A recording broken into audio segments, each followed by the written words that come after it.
Most people think they struggle with money because they don't earn enough. But the truth is far more uncomfortable. People struggle with money because they misunderstand themselves. This book, The Psychology of Money, is not about budgeting, investing, or financial hacks. It is about the only thing that truly governs your financial destiny, your behavior. And behavior is irrational. It is emotional. It is unpredictable. It is shaped by your childhood, your fears, your insecurities, and the stories you tell yourself when nobody else is listening. Before you learn how money works, you must learn how the mind works. Because money is not logical. Money is psychological. And that's why two people can earn the same income, live in the same city, follow the same advice, and yet create completely different lives. One becomes secure, stable, and peaceful. The other lives stressed, anxious, and trapped. The difference is not knowledge. The difference is not intelligence. The difference is behavior. In this audiobook, you're not going to learn formulas. You're going to learn yourself. You're going to see why your decisions with money feel so personal, so emotional, so difficult. You're going to realize why people make mistakes, why greed takes over, why fear destroys wealth faster than poverty ever could. And you are going to uncover the truth that nobody teaches in school. You don't get rich by being smart. You get rich by behaving well. You get rich by understanding risk. By managing emotion. By knowing when to stay still. By knowing when to walk away. By not trying to impress people who don't care. By learning to be consistent even when your mind is screaming for shortcuts. This audiobook will show you why. Wealth is not what you see. Wealth is what you don't see. And money, in the end, is just a reflection of the choices you make with your time, attention, and emotion. So take a breath. Let go of everything you've been told about money. And prepare to discover the invisible forces inside you that shape every financial decision you've ever made.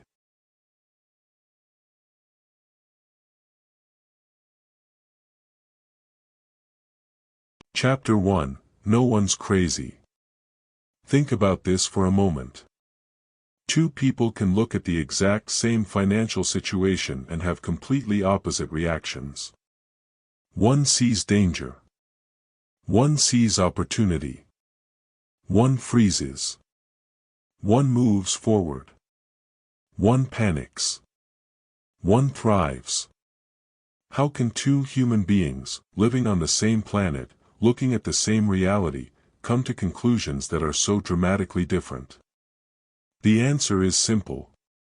No one is crazy. Everyone is shaped by what they have lived through. Money is not taught the same way to every person. It is learned through experience. Through fear. Through survival. Through mistakes. Through moments that felt too heavy to explain. Through what happened in a person's home, their childhood, their society, their timeline. Let me tell you a short story. Imagine two children growing up in the same city. One child grows up in a home where money was always tight. Where every electricity bill was a crisis. Where every school fee meant stress.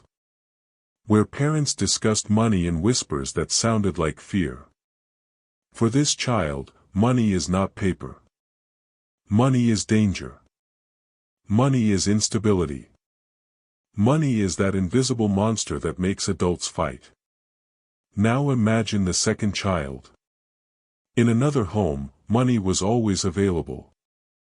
Not in excess, but comfortably. Bills were paid. Food was plentiful. Vacations happened. Conversations about money were relaxed. For this child, money is safety. Money is freedom. Money is possibility. Years later, both children become adults. They earn their own income. They stand on their own 2 feet. But the shadows of their past walk with them. The first child saves every rupee with a sense of fear. They avoid investing because they associate risk with loss. They hesitate, always preparing for something to go wrong. The second child invests confidently. They take calculated risks. They feel at ease with uncertainty because they've never known money as something dangerous. Now, imagine these 2 people sitting in front of the same financial opportunity. One sees hope. The other sees threat. Neither one is crazy. They are simply continuing the story life taught them. This is the psychology of money. It is deeply personal. And almost never logical. Most financial decisions don't come from spreadsheets or formulas. They come from memories. From beliefs buried so deep that people don't even realize they exist. From the emotional imprint of the first time someone saw their parents argue about money. Or the first time a dream was sacrificed because there wasn't enough. Or the first time someone held a paycheck and felt real independence. Money is emotional before it is mathematical. This is why one person's idea of saving feels like another person's idea of missing out. Why one person can tolerate risk easily while another feels sick at the thought of it. Why one person accumulates wealth steadily while another sabotages themselves without realizing it. No one is crazy. Everyone is working with the emotional tools life has given them. Think about your own story. When was the first time you realized money had power? Was it during childhood? Was it during a moment of loss? Was it during a moment when money saved you, or when it betrayed you? Your financial behavior today is a reflection of those moments. Here's what people forget. We judge others as if everyone grew up in the same world. But people didn't grow up in the same economy. People didn't grow up with the same parents. People didn't grow up during the same markets, recessions, booms, or crises. Someone who grew up watching inflation destroy their family's savings will think differently from someone who grew up during a stock market boom. Someone who saw their father lose everything will approach risk differently than someone who has never seen loss. When you understand this, you stop judging people. You stop saying things like, "Why don't they just invest? Why are they scared? Why do they spend so much? Why don't they plan better?" Because everyone is doing what makes sense based on the world they lived through. This understanding brings compassion. And compassion brings clarity. People don't make financial mistakes because they're foolish. They make them because their internal map of the world is different. But here's the powerful part. Just because your past shaped your behavior, doesn't mean it must control your future. Awareness is the first step to transformation. When you understand why you react to money the way you do, you can change those reactions. You can rewrite the story. You can make decisions out of clarity instead of fear. You can learn to see money for what it truly is, a tool. Not a threat. Not a promise. Not a measure of your worth. Just a tool. And tools can be learned. Tools can be improved. Tools can be mastered. Your past explains your behavior. But it does not define your destiny. You are not crazy. You are human. And once you understand the psychology behind your financial decisions, you gain something more valuable than money itself. You gain control. You gain awareness. You gain the ability to choose differently. In the chapters ahead, we will explore the emotional, irrational, surprisingly predictable patterns that shape how people think, save, spend, invest, and lose money. And you will discover that understanding behavior is far more powerful than understanding markets. Because the market will always move in cycles. But behavior, when understood deeply, can become steady, predictable, strong. This is the beginning of mastering your financial mind. Not with formulas. Not with charts. But with self-awareness. Let's continue.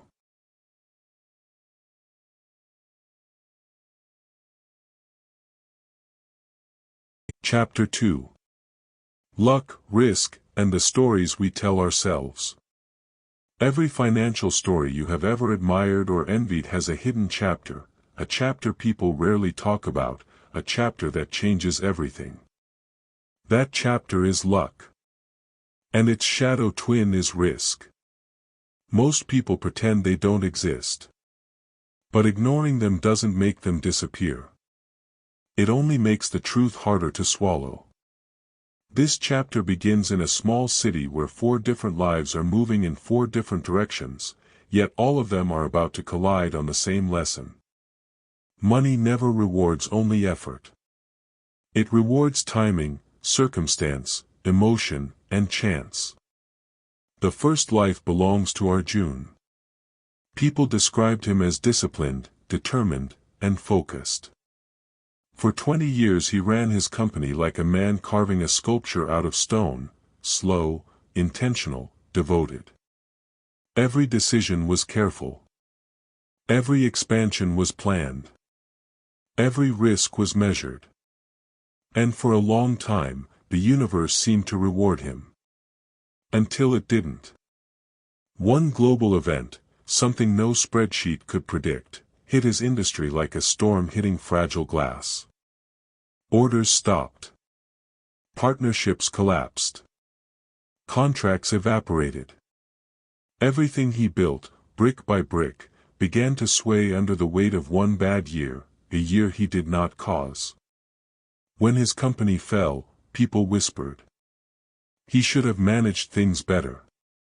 But they never whispered the other half of the truth.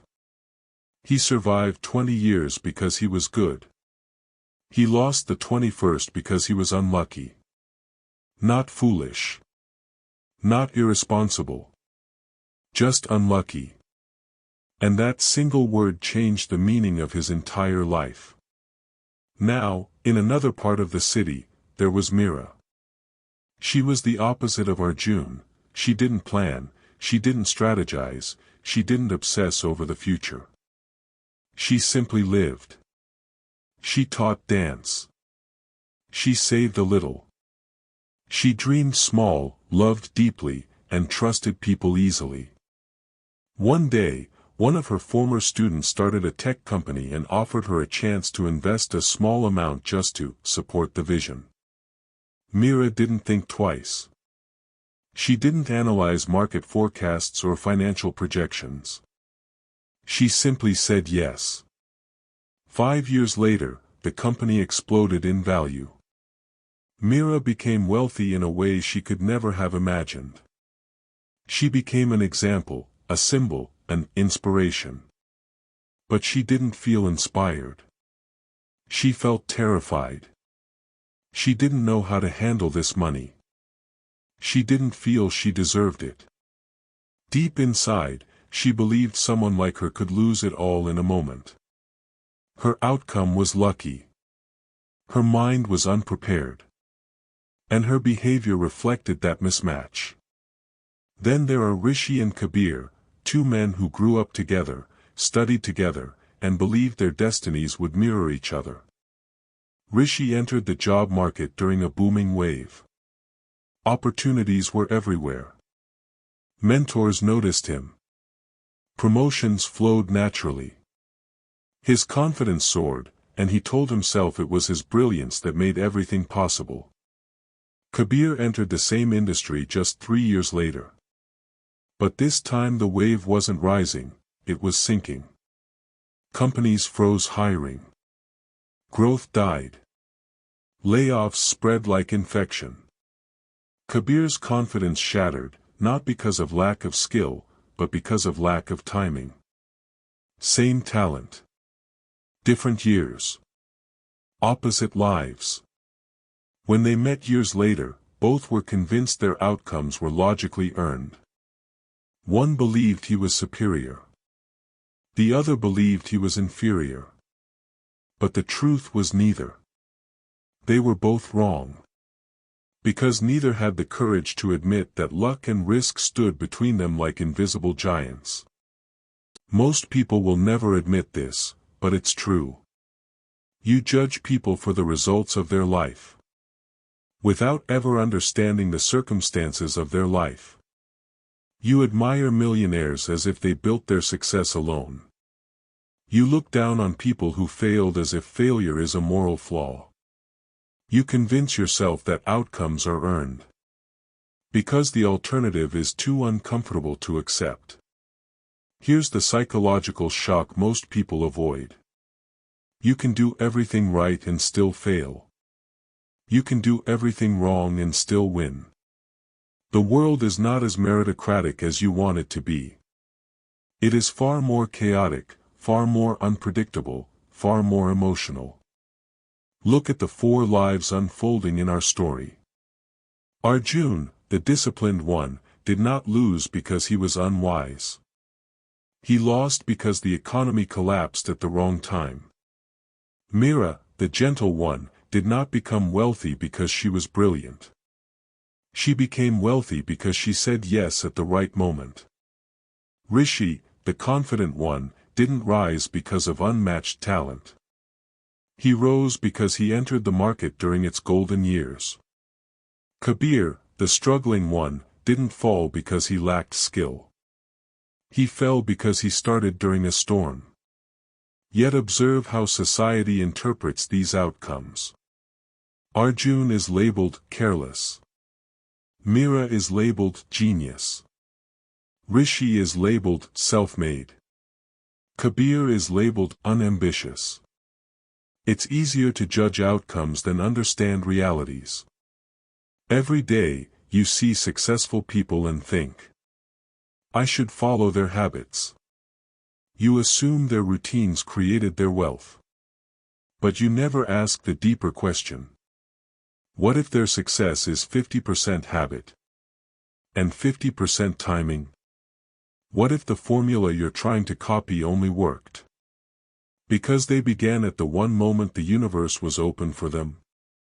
That's the part no motivational book wants to tell you. But this audiobook is different. This one is honest. Here is a second psychological truth. Luck doesn't feel like luck when it happens. Risk doesn't feel like risk when it happens. Luck disguises itself as talent. Risk disguises itself as stupidity. When Mira became wealthy, she didn't wake up thinking, I am the product of probability. She thought, maybe I really am extraordinary. When Arjun lost everything, he didn't think, I was one of millions affected by the economy. He thought, I must have made terrible choices. When Rishi excelled, he internalized his timing as skill. When Kabir struggled, he internalized his timing as failure. This is the dangerous part about money. People blame themselves for things that weren't their fault, and credit themselves for things that weren't their doing. It is not humility to ignore luck. It is blindness. And it leads to suffering. Let's push the tension even deeper with another truth. A huge portion of financial success comes from events you cannot predict. Think of the person who invested in real estate right before it boomed. Think of the one who bought stocks at the bottom of a crash. Think of the one who joined a startup that suddenly became a unicorn. Are these people smarter? Or were they standing in the right place at the right time? Now flip the coin. Think of the people who invested during a bubble moments before collapse. Think of the young adults who graduated into recession. Think of the workers laid off not because of performance, but because a spreadsheet demanded cost-cutting. Are these people less capable or unlucky? Luck and risk are siblings. They look different, but they speak the same language. One lifts you when you don't fully deserve it. The other breaks you when you did nothing wrong. Yet here is the most shocking psychological pattern of all. Humans tend to rewrite history to protect their ego. If something good happens, the mind whispers, "I earned it." If something bad happens, the mind screams, "I failed." But the universe doesn't see success and failure. It sees chaotically overlapping paths, each affected by thousands of invisible variables. Economies, parents, technology, luck, accidents, timing, cycles, human emotion. It is impossible to repeat someone else's success, because you cannot borrow their circumstances. You cannot borrow someone else's timing. You cannot borrow someone else's fortune. You cannot borrow someone else's era, environment, or opportunity. This means the worst habit you can have is comparison. Because comparison is based on the illusion that success comes from copying someone else's visible steps, instead of understanding their invisible advantages. This is why wise people do something different. They don't ask, "How did they succeed?" They ask, "What parts of their story cannot be copied?" Because those parts, luck, timing, risk, environment, are the true engines behind most outcomes. Let's bring our four characters back into focus. Arjun rebuilt his life slowly. Not because he suddenly gained new wisdom, but because the economy recovered. Meera didn't lose her wealth. Not because she became a genius investor, but because the companies she invested in happened to keep performing. Rishi continued rising. Kabir eventually stabilized. Each life moved forward not because of strategy alone, but because the world kept shifting beneath their feet. And that leads to the final, uncomfortable truth of this chapter. Success is far less about perfect decisions, and far more about long-term survival. You don't have to be extraordinary. You just need to avoid catastrophe long enough for your luck to find you. People want formulas, but survival is the real secret. Avoid losing everything. Stay in the game longer than others. Keep your emotions steady. Don't overreact to the highs or the lows, because luck rewards those who stay available for it, and risk destroys those who assume they are invincible. This is the psychology of money. Not glamorous, not romantic, but real and brutally honest. Now, let's move to the next chapter, where we explore something even more uncomfortable. The silent difference between being rich and being wealthy.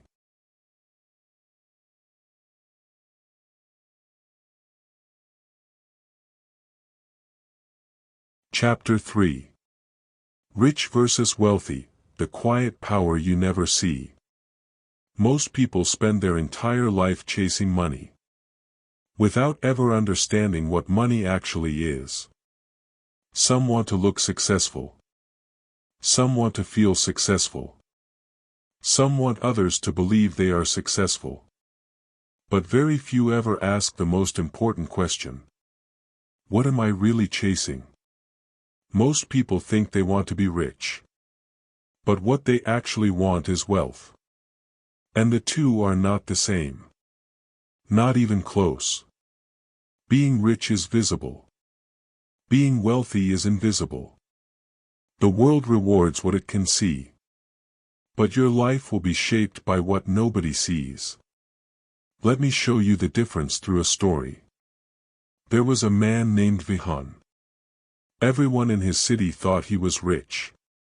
He drove an expensive car, ate at fancy restaurants, wore designer clothing, and constantly updated his social media with pictures meant to impress.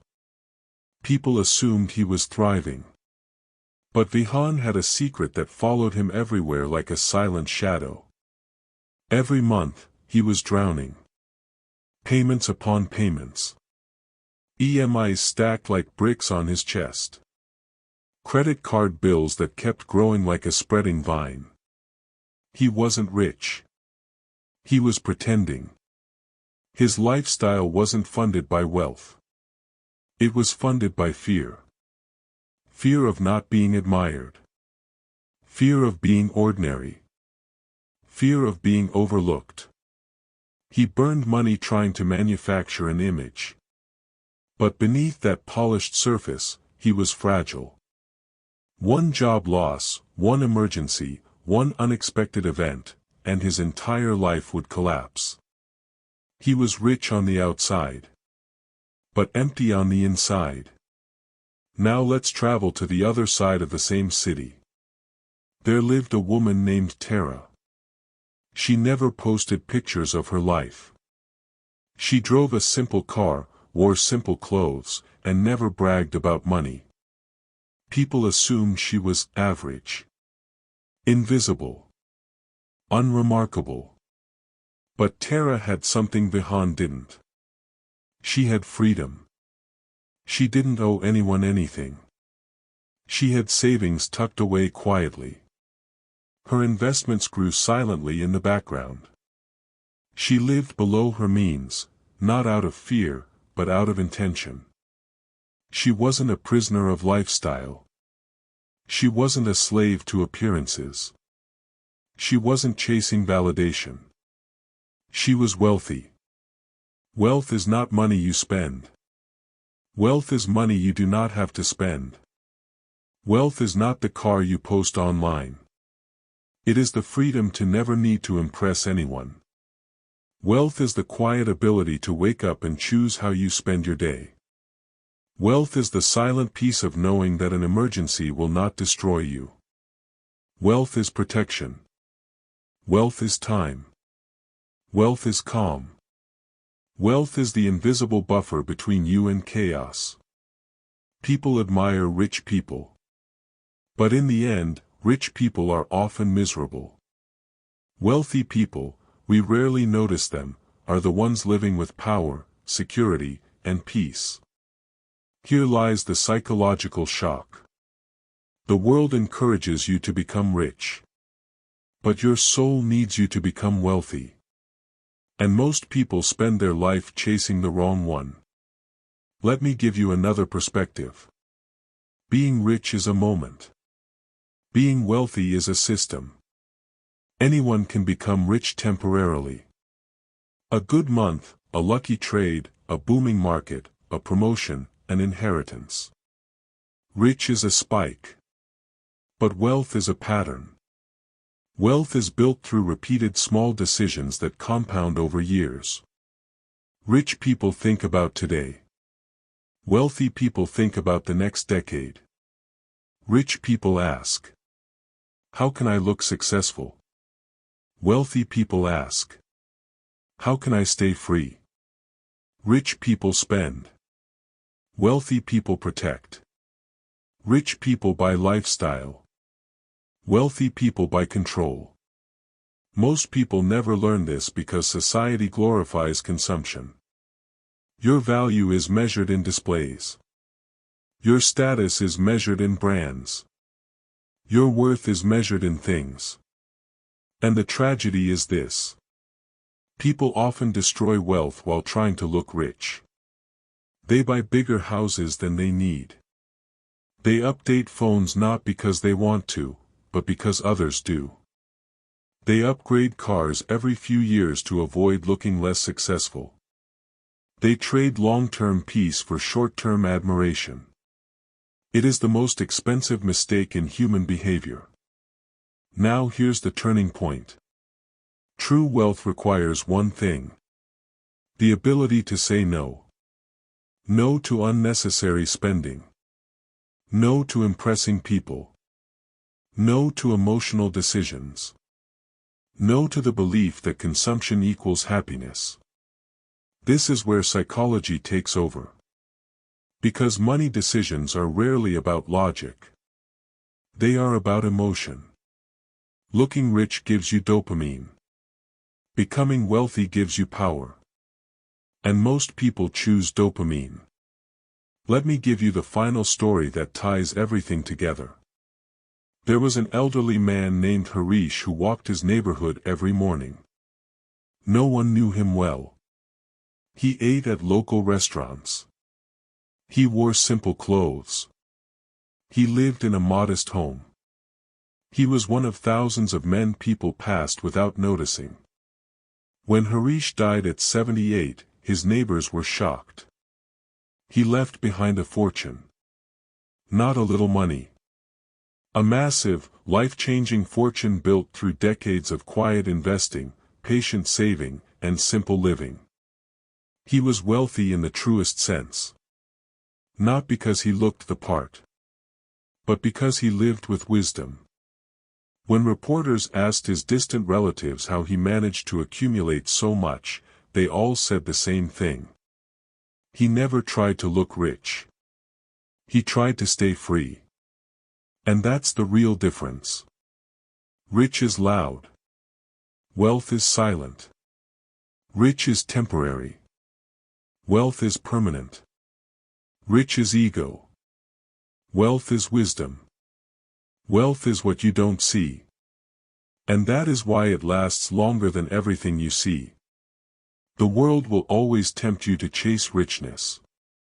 But if you want your life to be truly yours, chase wealth instead. Because wealth isn't money. Wealth is choice. Wealth is freedom. Wealth is the ability to walk away from anything that drains your peace. And once you understand the difference, your entire financial life will change forever.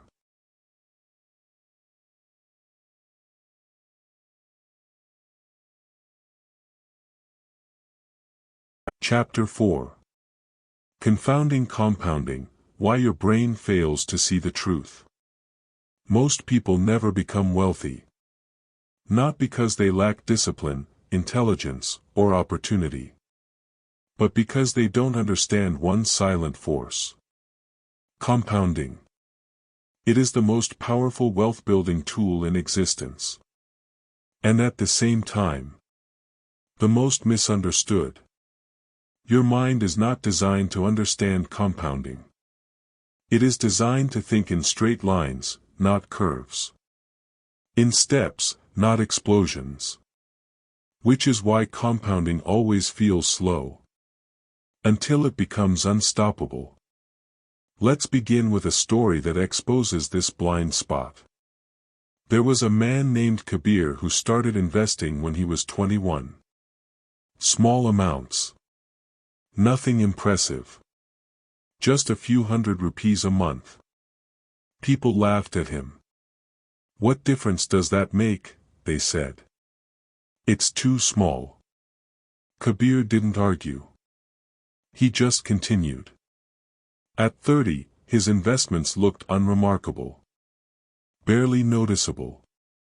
His friends, who mocked him earlier, were now flaunting new cars, vacations, and lifestyles. They assumed Kabir was behind. But Kabir wasn't behind. He was invisible. Like compounding itself. By 40, something strange happened. His money started growing faster than his contributions.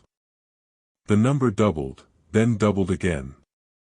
And soon, it didn't need him anymore. By 50, the same people who laughed at him were working overtime, stressed about loans, hoping for promotions. Kabir. He was free. Not because he worked harder, but because he understood something they didn't. Compounding does not reward speed. It rewards patience. Now let's contrast this with another story. Meet Rishi. Smart. Ambitious. Earned well. But started investing at 40. He put in more money than Kabir ever could. He took bigger risks, made more moves, and tried to catch up. But he couldn't. Because when it comes to compounding, time beats everything. Time beats income. Time beats intelligence. Time beats strategy. Time beats effort. You can't cheat time. But time can multiply what you give it. This is the psychological trap. Compounding looks useless in the beginning. The results are invisible. The progress is silent. The growth is too small for the brain to appreciate. But then, one day, it flips. The line curves upward. Small becomes large. Slow becomes fast. Invisible becomes undeniable. This is why the world misunderstands wealth. People only notice the final explosion, never the years of quiet accumulation. Let me give you another example. The bamboo tree. For 4 years, nothing happens. You water it, nurture it, protect it. But above the ground, it shows no growth. People think you're wasting time. But in the 5th year, it grows nearly 80 feet. In just weeks. Did it really grow in weeks? No. It grew in 5 years. But the growth that mattered was happening underground, where nobody could see it. Your wealth works the same way. In your 20s and 30s, compounding feels insulting. A joke. Pocket change. But by your 50s and 60s, it becomes a force strong enough to change your destiny. And here's the heartbreaking part. Most people quit before the curve begins. They stop investing when the early growth disappoints. They get impatient and chase shortcuts. They look at results too early and assume the system isn't working. The truth is this. Compounding does not reward excitement. It rewards endurance. Small decisions repeated quietly over long periods outperform massive decisions made inconsistently. This applies not just to money, but to your skills, your habits, your relationships, your health. Compound interest is not a finance concept. It is a life concept. You don't get stronger by lifting once. You don't become wise by reading one book. You don't gain expertise after one attempt. You don't build trust with a single act. Everything meaningful in life grows like compounding. Slowly, invisibly, then suddenly. But only for those who keep going long after others stop. Here's a final illustration to seal this chapter. Imagine 2 people. Arjun invests a small amount at 25. Rohit invests 10 times more at 40. Who ends up with more? Arjun. Every single time. Why? Because he gave compounding time to work. Rohit gave it money. But money without time is powerless. This is why compounding is so misunderstood. The greatest rewards come so late that most people never reach them. The winners are not the smartest, the richest, or the strongest. The winners are the ones who waited. Compounding is not magic. It is math. But the results feel magical only because your brain cannot comprehend exponential growth. This chapter ends with one truth. Your future wealth will not depend on how much you start with, but on how long you allow it to grow. If you understand that, your entire financial destiny changes today.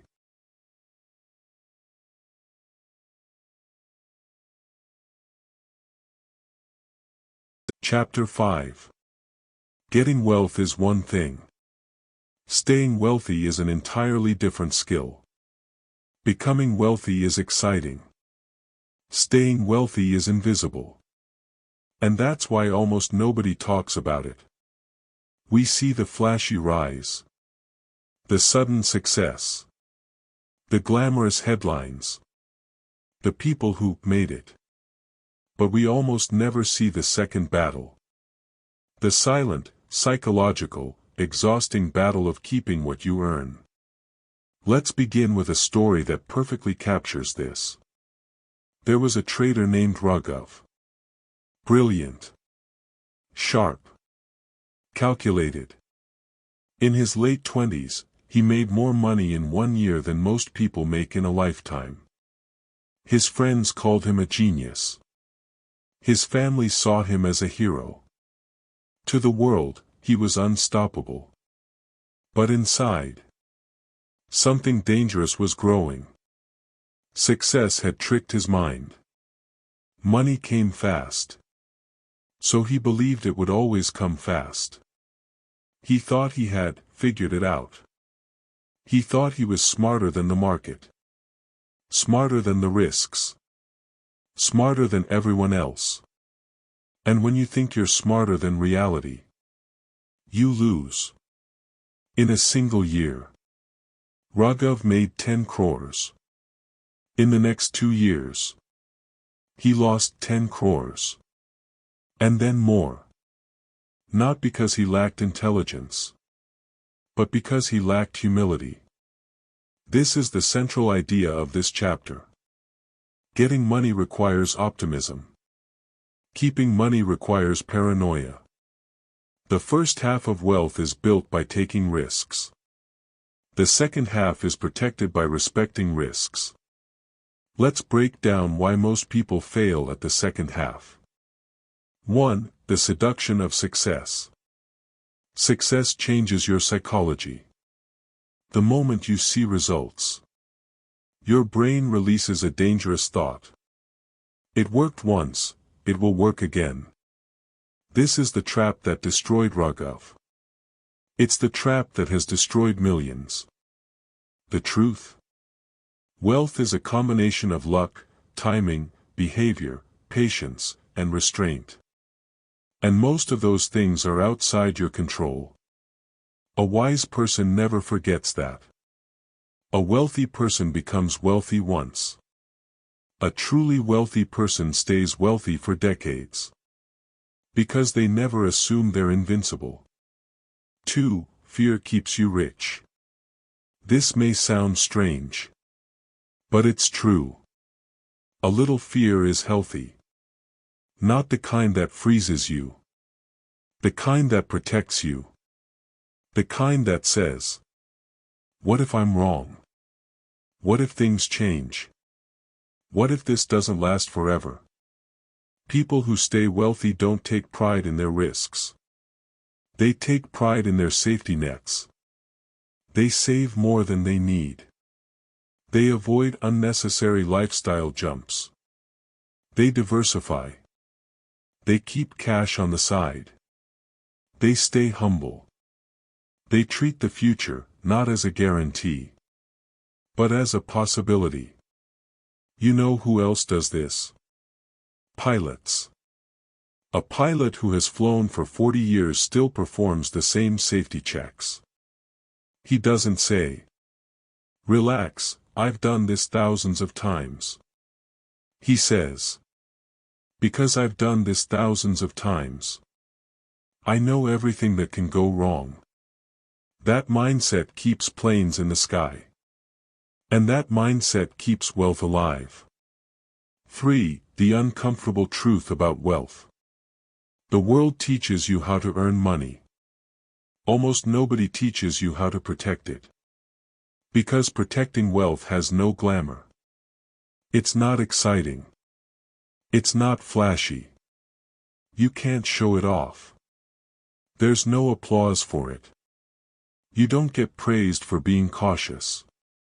You don't get views for being conservative. You don't get attention for being patient. But the truth is this. Wealth is not measured by how much you make. It is measured by how much you can survive. Survive market crashes. Survive job loss. Survive emergencies. Survive uncertainty. Survive your own impulses. Getting rich is a skill. Surviving is a superpower. Now a simple example. Two families lived on a hill. One earned a lot, spent a lot, and impressed everyone. Their cars were new. Their vacations were fancy. Their lifestyle was loud. The second family lived quietly. They saved aggressively, invested consistently, and never tried to impress anyone. 10 years later, the first family was drowning in debt. The second, financially free. Why? Because staying wealthy has nothing to do with income, and everything to do with behavior. You don't stay wealthy by chasing more. You stay wealthy by protecting what you have. The secret to it is people who stay wealthy have mastered one powerful principle. They know what enough looks like. Most people don't. They keep chasing more. And more. And more. Until they lose everything they already had. You stay wealthy by playing the long game. And the long game requires peace. Not greed. Conclusion. The mindset shift that changes everything. Anyone can get money once. Millions do it every year. But only a tiny percentage hold on to it for life. Because the second half of the wealth journey requires humility, caution, balance, and perspective. Here's the real psychological transformation. You don't stay wealthy by thinking, I will never lose. You stay wealthy by remembering, I can lose, so let me build systems that protect me. Becoming rich is a sprint. Staying rich is a marathon. And the marathon is won not by speed, but by discipline.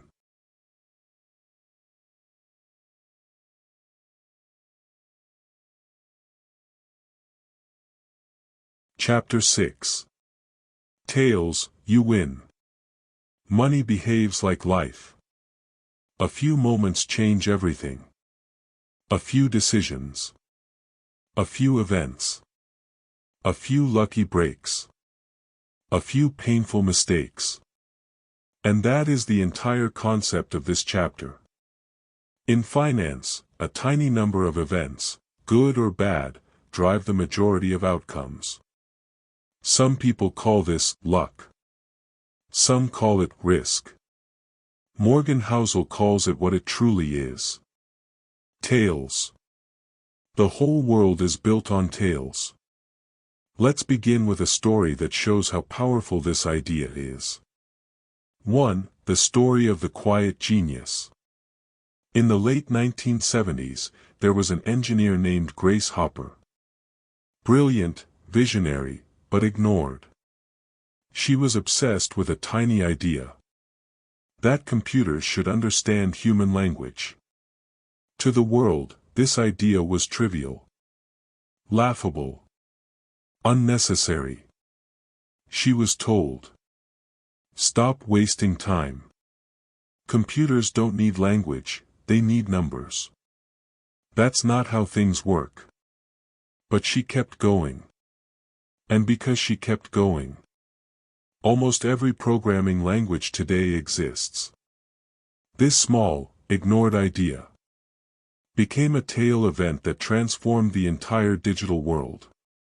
One idea. One tail. Billions of lives changed. This is the nature of tails. Most things don't matter. A few things matter more than everything else combined. 2. The hidden law of the 1%. In business, investing, careers, creativity, relationships, you will find the same pattern. 1% of efforts produce 50% of results.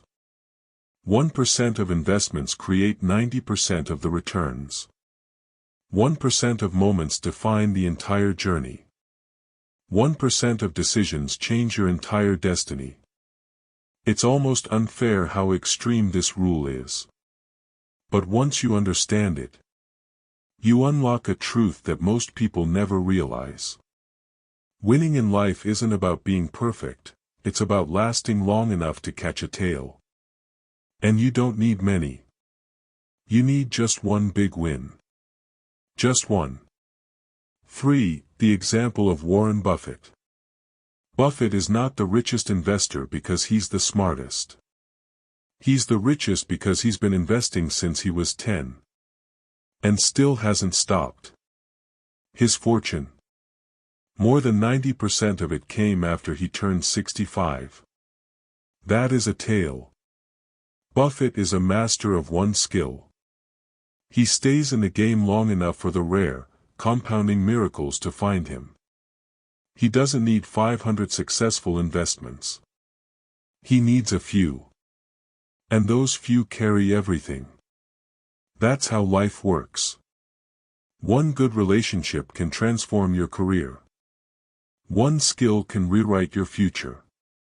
One opportunity can shift your entire financial arc. Tails aren't just part of finance. They are part of human existence. 4. The dark side. Tails can also destroy.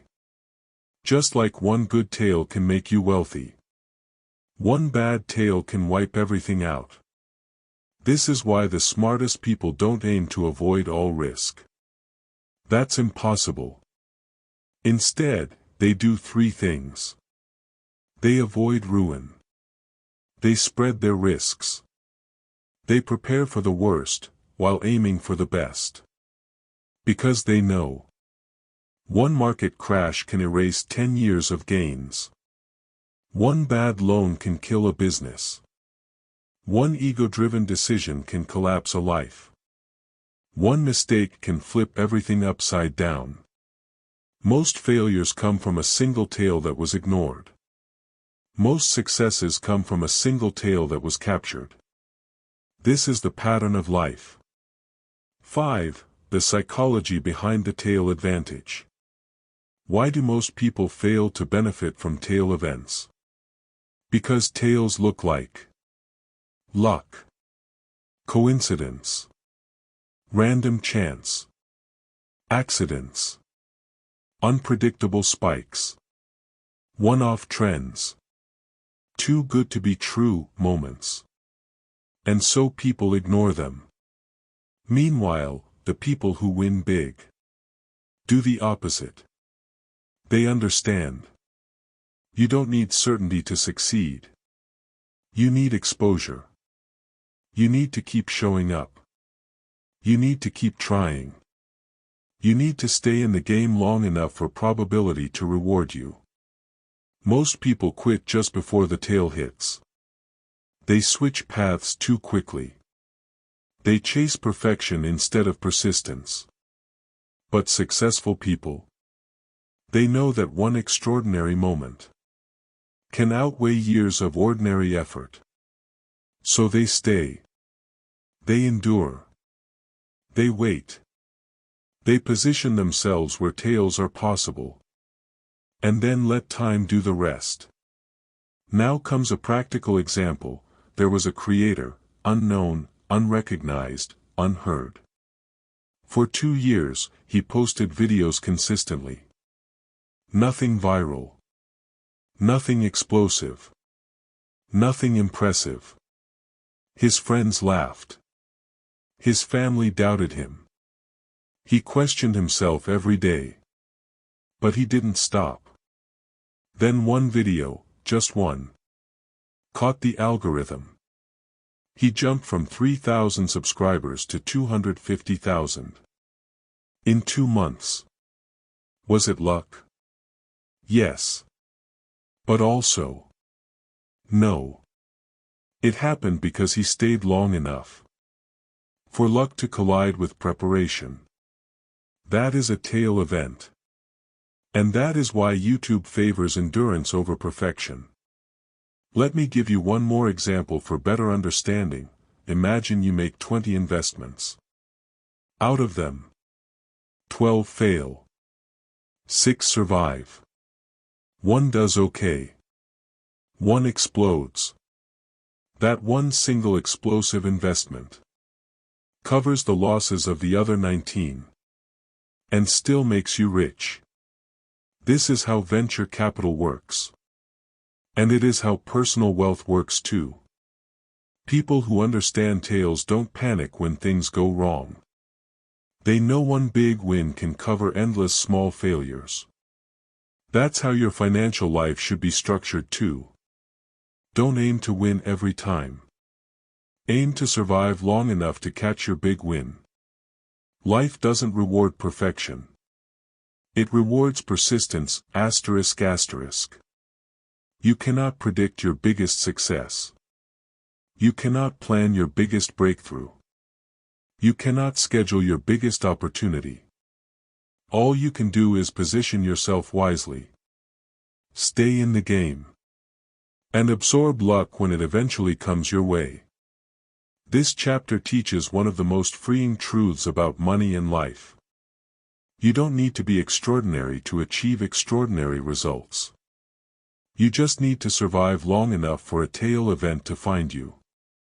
And when it does, your entire story can change.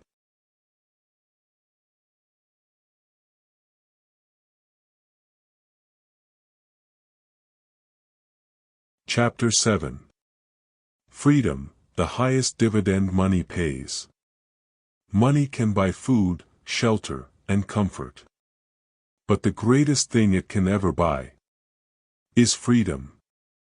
This chapter is not about luxury. Not about big houses. Not about cars or fancy vacations.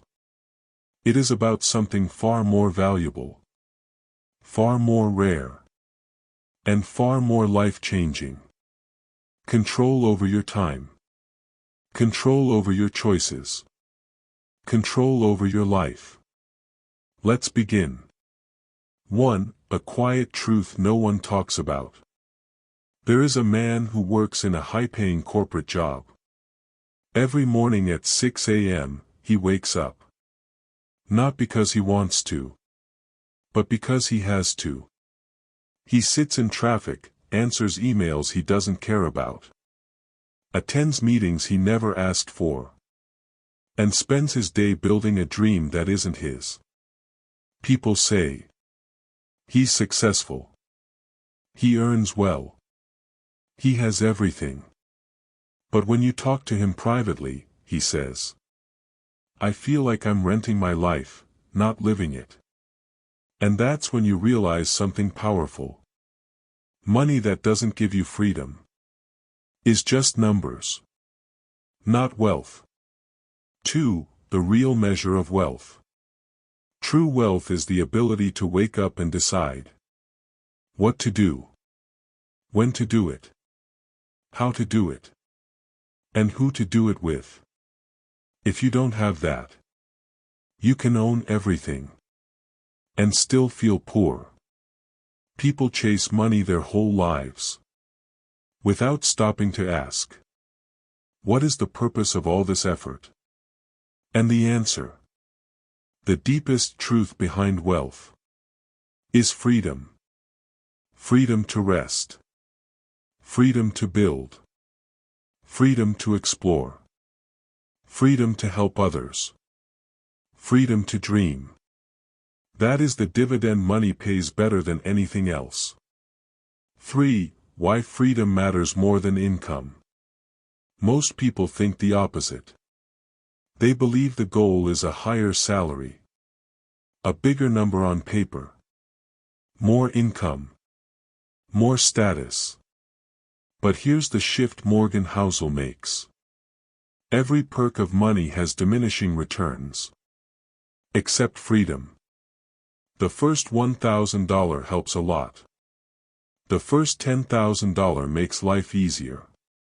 The first $100,000 changes your identity. The first $1 million gives you room to breathe. But after a point, a bigger room doesn't make you feel more alive. A bigger TV doesn't give your soul peace. A bigger car doesn't heal your stress. Only one thing keeps increasing in value forever: your control over your time. That is the only luxury that doesn't lose its shine. 4. A story you will never forget. Let me tell you about a man named John. He saved slowly, invested wisely, and avoided lifestyle traps. At age 45, he made a decision that shocked everyone. He quit his job. Not because he became a millionaire. Not because he hated his work. Not because he wanted to retire early. He quit because his investments finally covered his basic monthly expenses. That meant no boss, no deadlines, no forced labor, no fear of unemployment, no anxiety of running out of time. He said, "For the first time in 20 years, I felt a quiet morning." He now spends his days working on what matters to him. Teaching kids mathematics at a local community school. Writing in the evenings. And spending slow afternoons with his family. He earns much less money than before. But he is wealthier than almost everyone he knows. That is freedom. 5. Modern slavery is not chains. It is lack of time ****. Think about it. You can be imprisoned by debt, EMI, peer pressure, a job you can't leave, a lifestyle you can't afford, responsibilities you didn't choose. Modern slavery comes disguised as adulthood. But freedom is the antidote.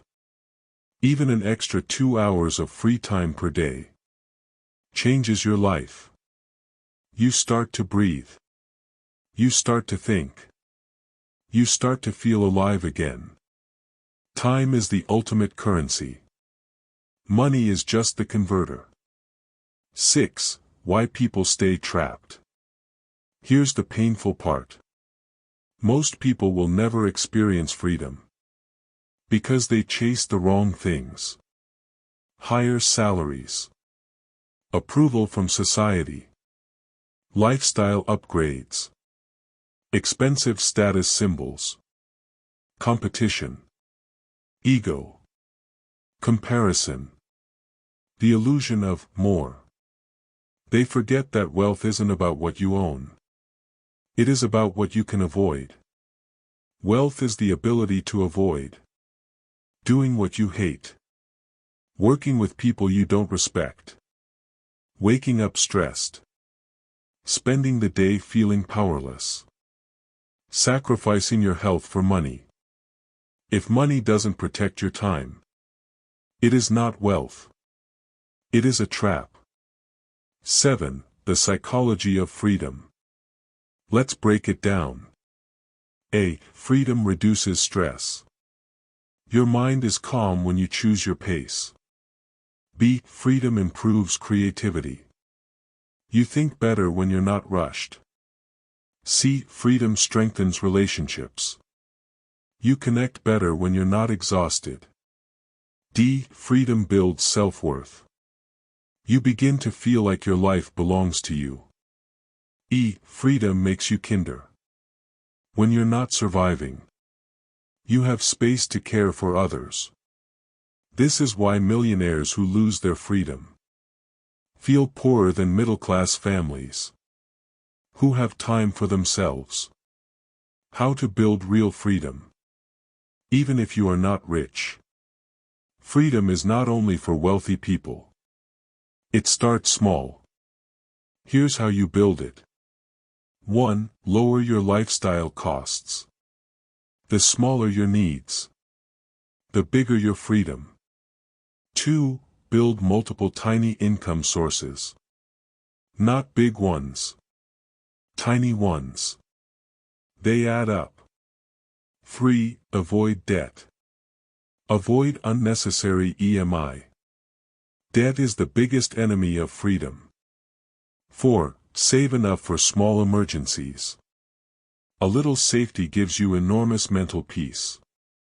5. Invest early so compounding can carry your future. You don't need high income. You need time. 6. Buy flexibility, not luxury. A small, humble life that you control is richer than a big, impressive life that controls you.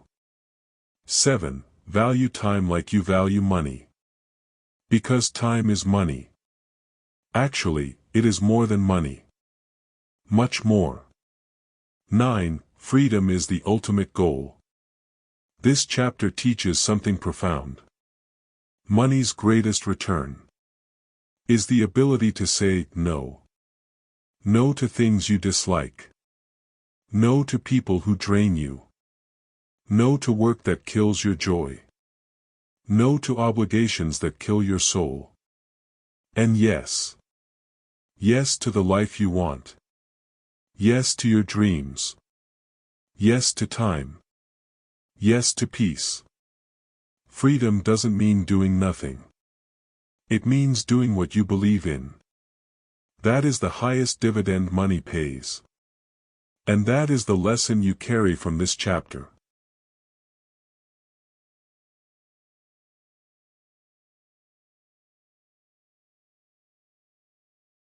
Chapter 8.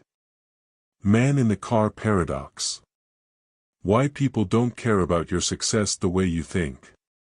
This chapter reveals one of the most uncomfortable truths about human behavior. Everything you do to impress people rarely impresses anyone. You may think the world is watching you. But most of the time, people are only imagining themselves in your place. This insight can change your entire relationship with wealth, status, and ego. Let's break it down powerfully. 1. The illusion almost everyone falls for. Imagine you're driving down the road, and a luxury sports car flies past you. What's the first thought that crosses your mind? Most people think, "What a car! I want that car. How amazing it would feel to drive something like that." But here's what almost no one thinks. Wow, the person driving that car must be extremely successful, admirable, and impressive. No. You notice the car. You admire the car. You want the car. But you don't care about the driver. This is the paradox. People are impressed by the thing, not the owner of the thing, and yet people spend their entire lives trying to get the thing, to impress others. It is one of the greatest emotional traps of money. 2. The painful truth. The audience you're trying to impress is thinking about themselves. Most people think, if I wear expensive clothes, drive a good car, live in a big house, people will respect me.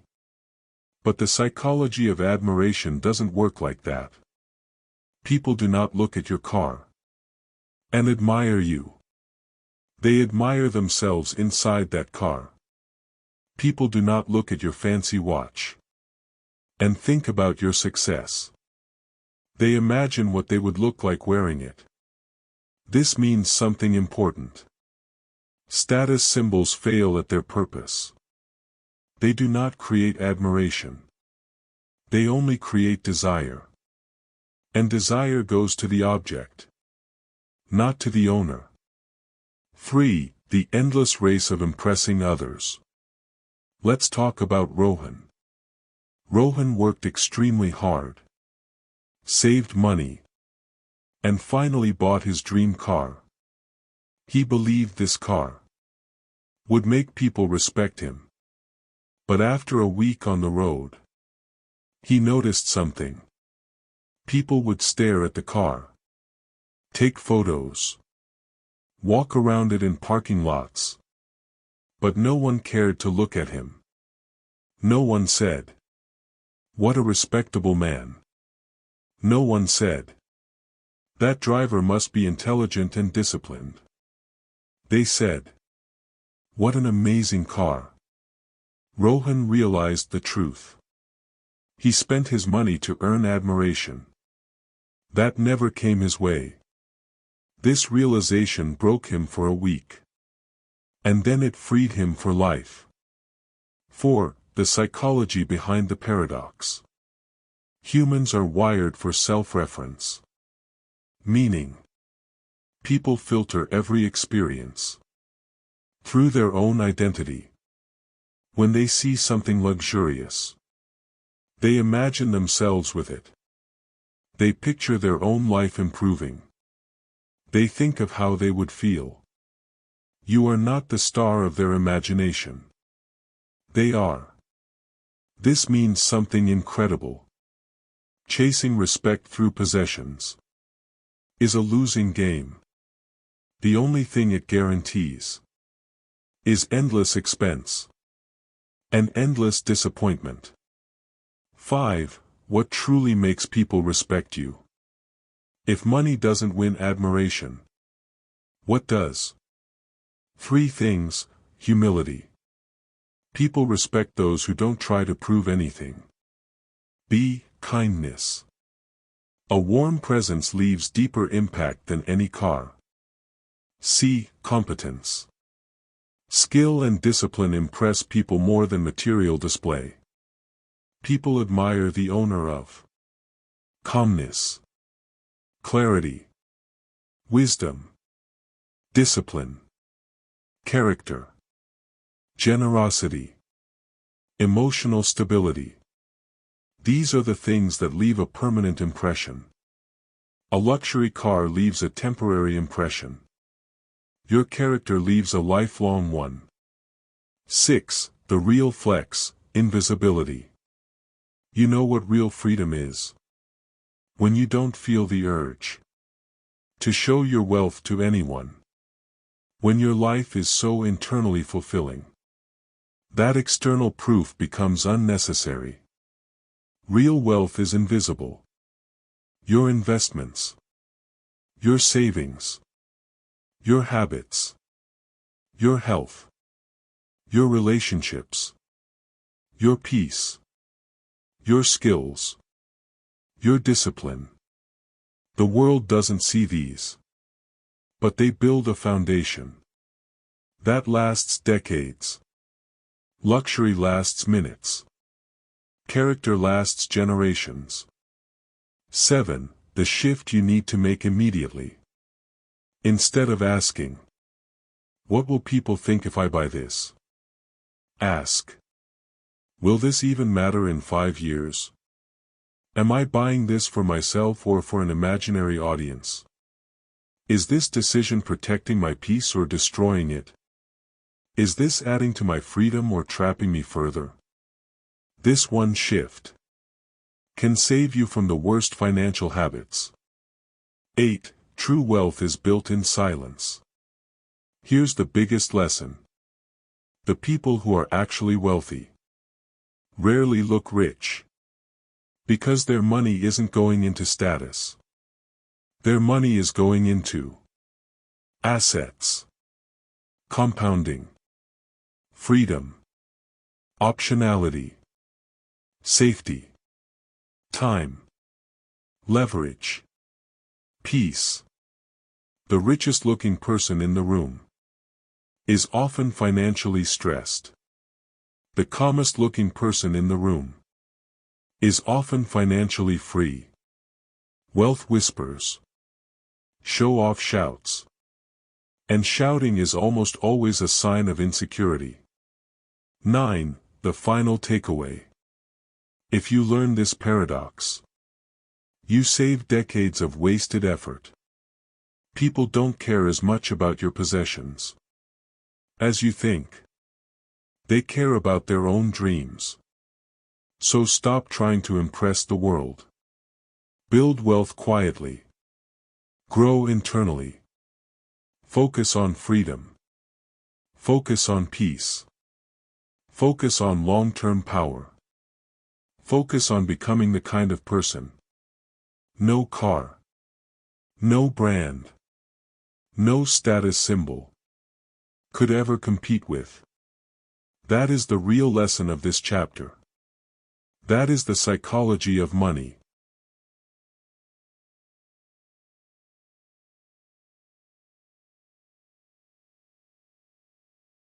Chapter 9. Wealth is what you don't see.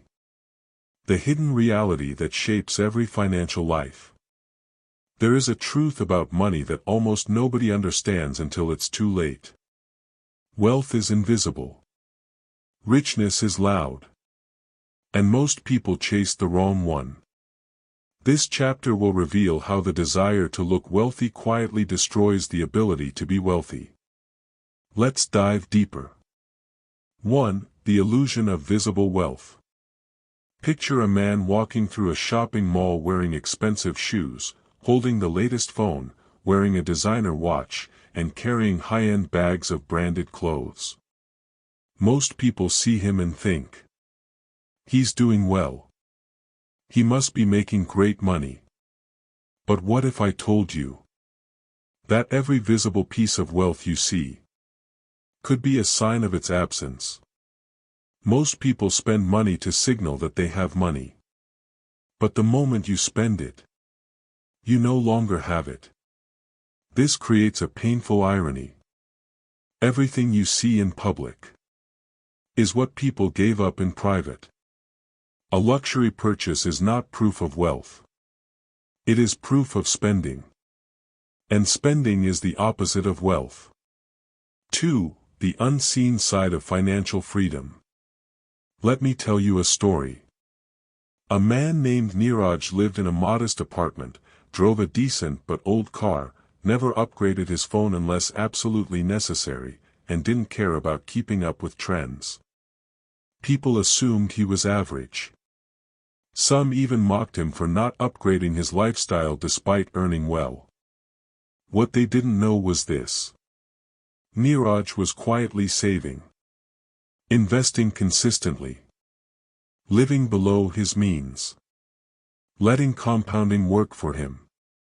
Building a portfolio that could one day replace his income. At 50, Neeraj retired early. And the same people who teased him were suddenly asking him for financial advice. This is the unseen nature of wealth. Wealth hides itself in bank accounts, investments, assets, habits, discipline, and patience. Not in shoes, cars, or designer clothes. 3. Why visible wealth is so dangerous. Your brain gets dopamine from recognition. When someone admires your car, your brain lights up. When someone compliments your clothes, your brain lights up. When someone notices your home, your brain lights up. But no one compliments you for having a solid emergency fund. No one praises you for making consistent SIP contributions. No one applauds your habit of financial discipline. This is why wealth stays invisible. The world doesn't reward it. It only rewards the performance of wealth. This creates a psychological trap. You end up spending to be admired, instead of saving to be secure. And this is how people end up. Looking rich, feeling poor, and staying stuck.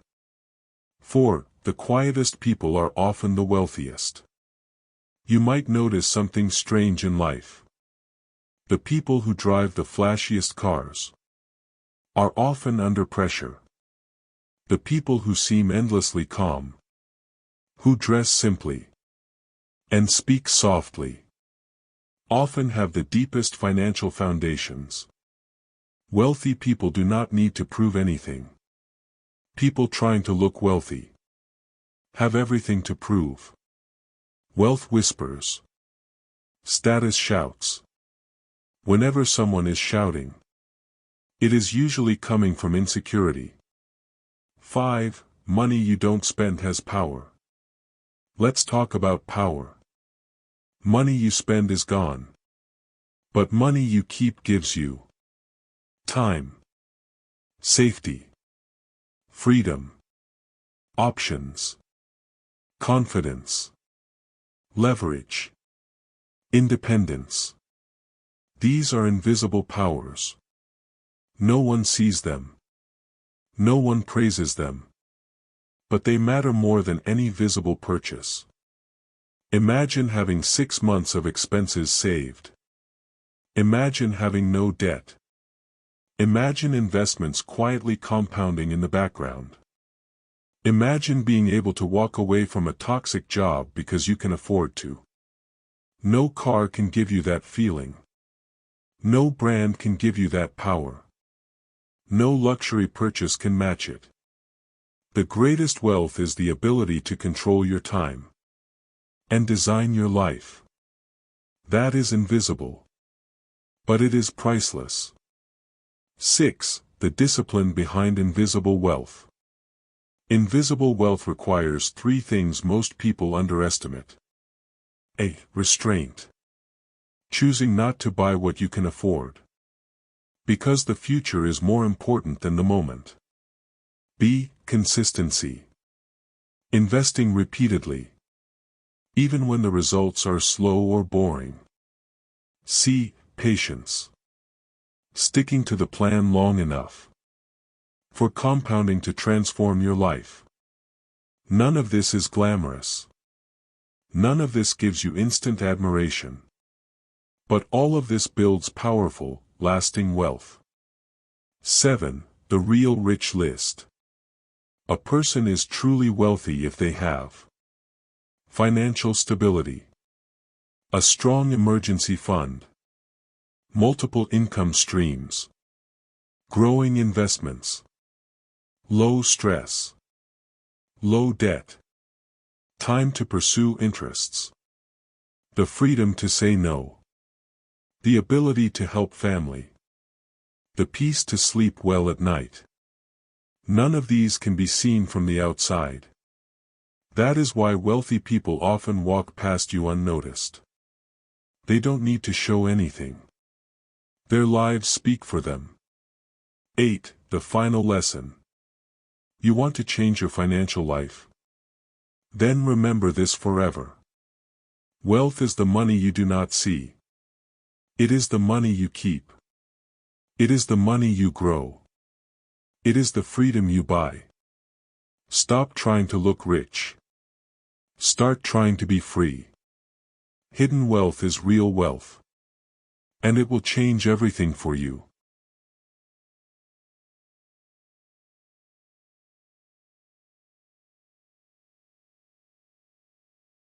Chapter 10. The Price of Perspective, Why We All Think About Money Differently. There were 2 friends, Samir and Arjun, who grew up in the same city but in completely different worlds. Samir grew up in a home where every month ended with fear. Bills were always late. Arguments were always loud.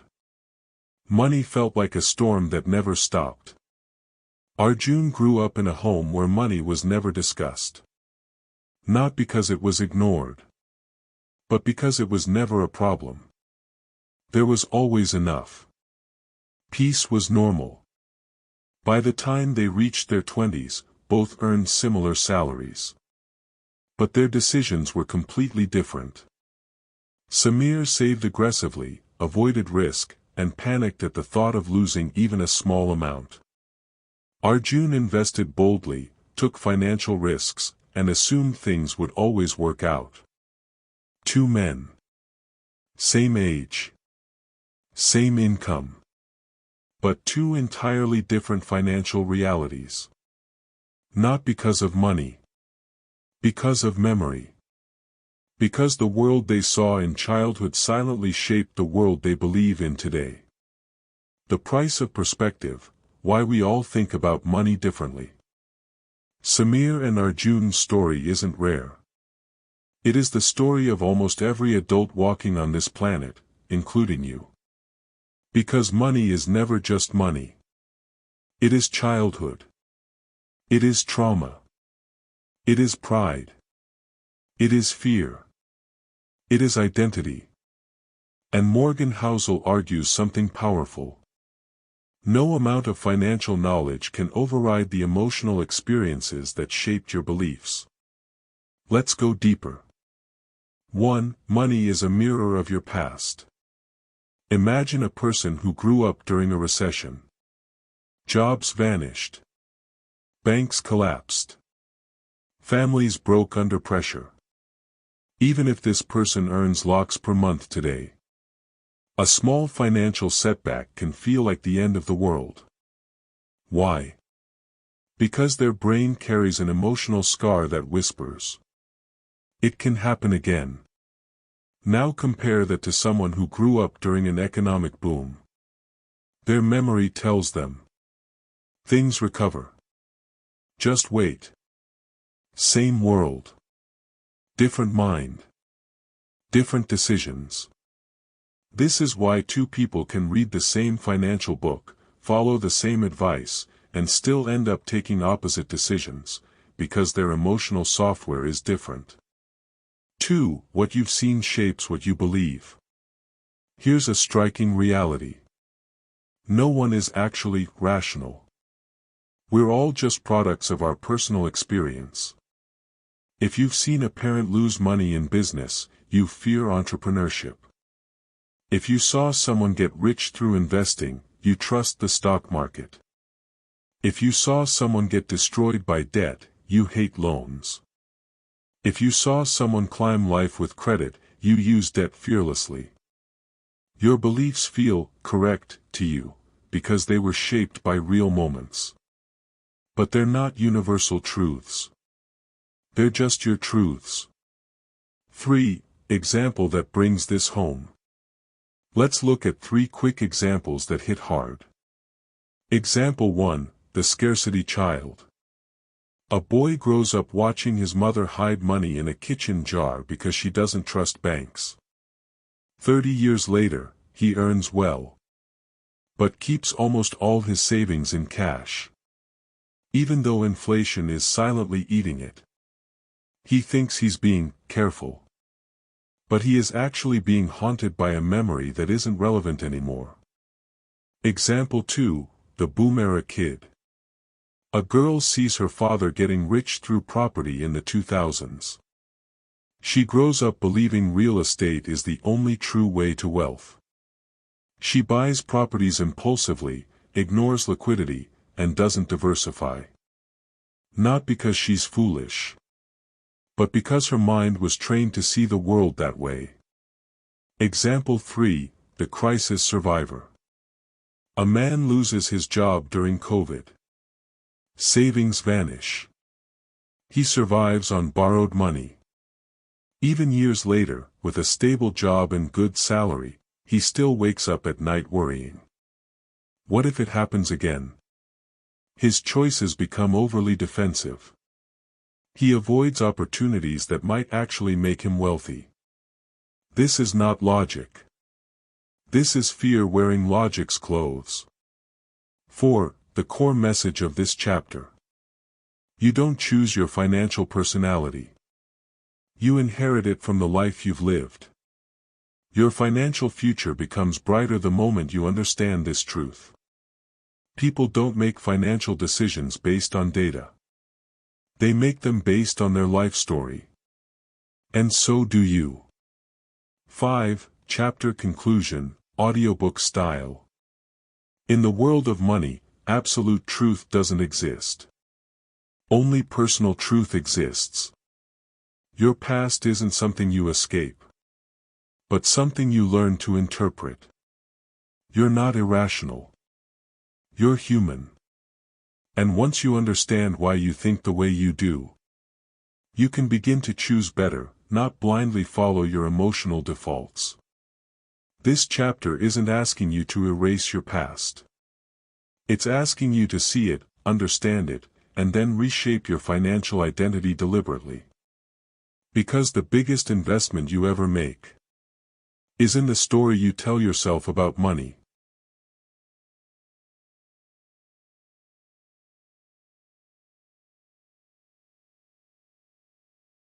Chapter 11: Being reasonable is greater than being rational. Why good financial decisions aren't always perfect. But they're exactly what keep you alive.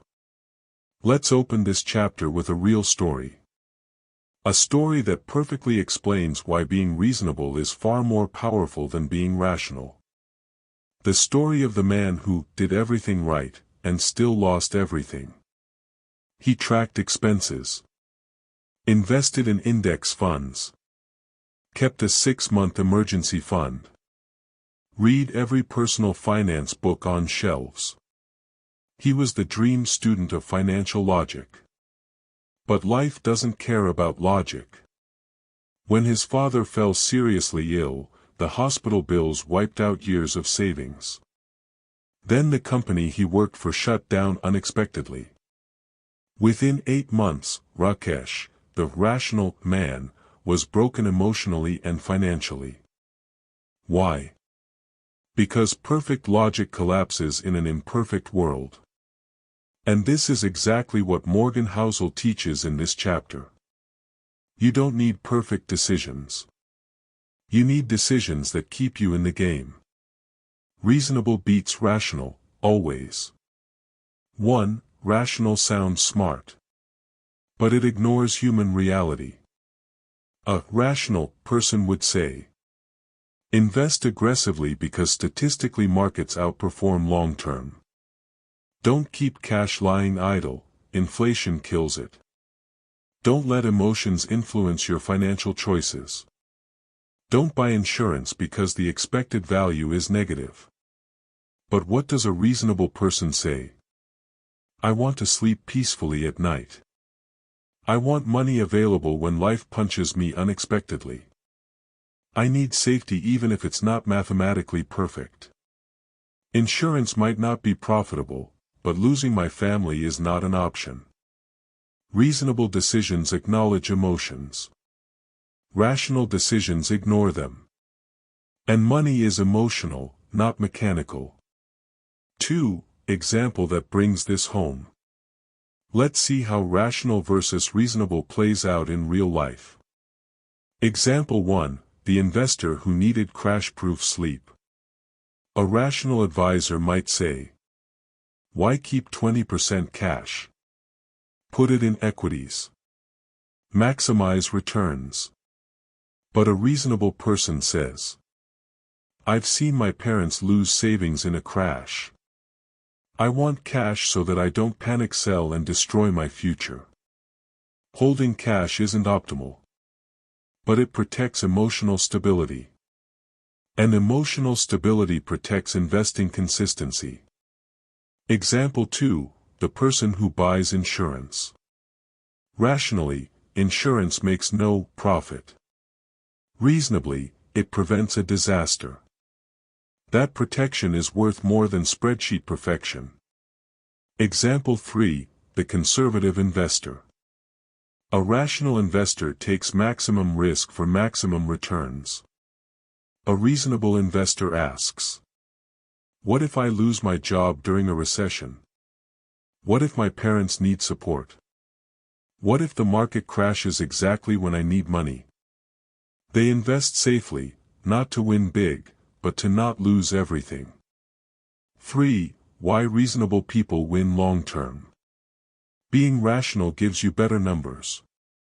But being reasonable gives you better survival chances. And in money, survival is everything. You don't need the highest returns. You need returns that are good enough for long enough. There is only one rule. You must stay financially alive long enough to enjoy compounding. That requires reasonable decisions. The ones that keep your mental and emotional health stable. 4. This chapter's true message. The world is unpredictable. Life is messy. Humans are emotional. Trying to live by cold mathematical perfection will break you. Instead, keep a buffer. Build safety nets.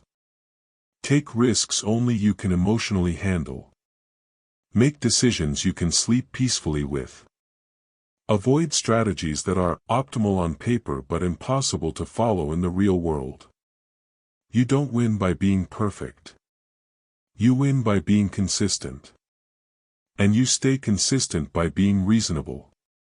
The biggest lie in finance is the belief that rational people get rich. The truth?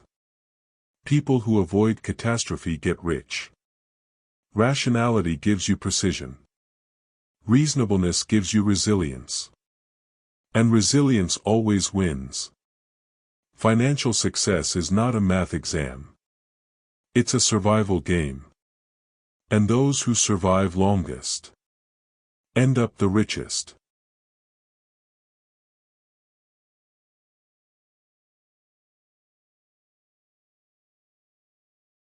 Chapter 12, Surprise. The most dangerous financial risk is the one you never see coming. Let's begin this chapter with a real-world story. A story that perfectly captures the message Morgan Housel wants everyone to understand. The story of the man who prepared for everything, except the one thing that destroyed him. In 2019, a man was convinced he knew how the world worked. He prepared for a stock market crash. He prepared for inflation. He prepared for job loss. He even prepared for a family emergency. He had backups for his backups. His friends called him the risk-proof guy. But then something happened. Not a recession. Not a war. Not a medical emergency. It was COVID. A global pandemic, something he never imagined, never planned for, never even thought possible. Overnight, his business shut down. His income dropped to zero. His savings drained within months. His investments tanked. His financial safety plan collapsed. Harsh wasn't careless. He wasn't foolish. He wasn't irresponsible. His only mistake. He assumed the future would behave like the past. 1. The core idea of this chapter. The biggest financial risks are always the ones you don't see coming. Not the risks we read about in news. Not the risks experts warn us about. Not the risks we think are likely. The real threats are the events that never happened before, or happened so long ago that people forgot, or are so strange that they feel impossible until they occur. This is the chapter where Morgan Housel teaches a hard truth. History is not a map. It's just a list of surprises that happened. The next surprise will be different. 2. Why we fail to predict surprises. Humans naturally think, if something big is going to happen, someone would have predicted it. But look at reality. The 2008 crash. Almost no one predicted it. COVID. No one predicted timing or scale. Fall of USSR. Surprise. .com crash. Surprise. 9/11. Complete shock. Inflation returning in 2021. Surprise. AI disruption today. No one saw the speed. Life hits hardest where we're blind. 3. Examples Morgan Housel uses, with cinematic expansion. Example 1. The past is not the future. People say, markets rise long term, so relax. But the long term includes world wars, pandemics, currency collapses, oil shocks, tech revolutions, government failures, housing crashes, The world keeps reinventing itself. What destroyed wealth in the past won't be what destroys wealth next. Example 2, Lehman Brothers, the surprise no one saw coming. In 2008, Lehman Brothers was 158 years old. A financial giant. Trusted. Indestructible. And then, suddenly, gone. That's how surprises behave. Fast. Unexpected. Unforgiving. Example 3, individual lives have hidden triggers. For most people, their biggest financial crisis isn't global. It's personal. Sudden illness. Unexpected family responsibility. A lawsuit. A relationship breakdown. A business partner betraying trust. A job lost during recession. An addiction or mental health crash. These personal disasters reshape finances more than global markets. 4. The big lesson, you cannot predict. But you can prepare. The purpose of this chapter is not to make you scared. It's to make you prepared. Morgan Housel's advice is powerful. Don't try to predict future surprises. Build a system that survives them. That means keep more cash than financial experts recommend. Avoid taking risks that require perfect conditions. Never assume your job is secure forever. Diversify more than you think is necessary. Don't borrow too much. Don't stretch your lifestyle. Always plan for at least one major setback every decade. In finance, the safest people are not the smartest. They're the ones who admit, I don't know what will happen. And because they admit it, they build protection. 5. Chapter Conclusion, Audiobook Tone. The world doesn't move in straight lines. It moves in surprises. Every generation develops confidence that they understand how life works. And every generation is proven wrong. The most important financial skill you will ever build is not knowledge. Not intelligence. Not predictions. It is humility. The humility to accept that your future will contain shocks, losses, and events you cannot imagine today. But if you prepare wisely, if you keep buffers, if you avoid overconfidence, you will survive every surprise. And survival, not prediction, is the true foundation of wealth.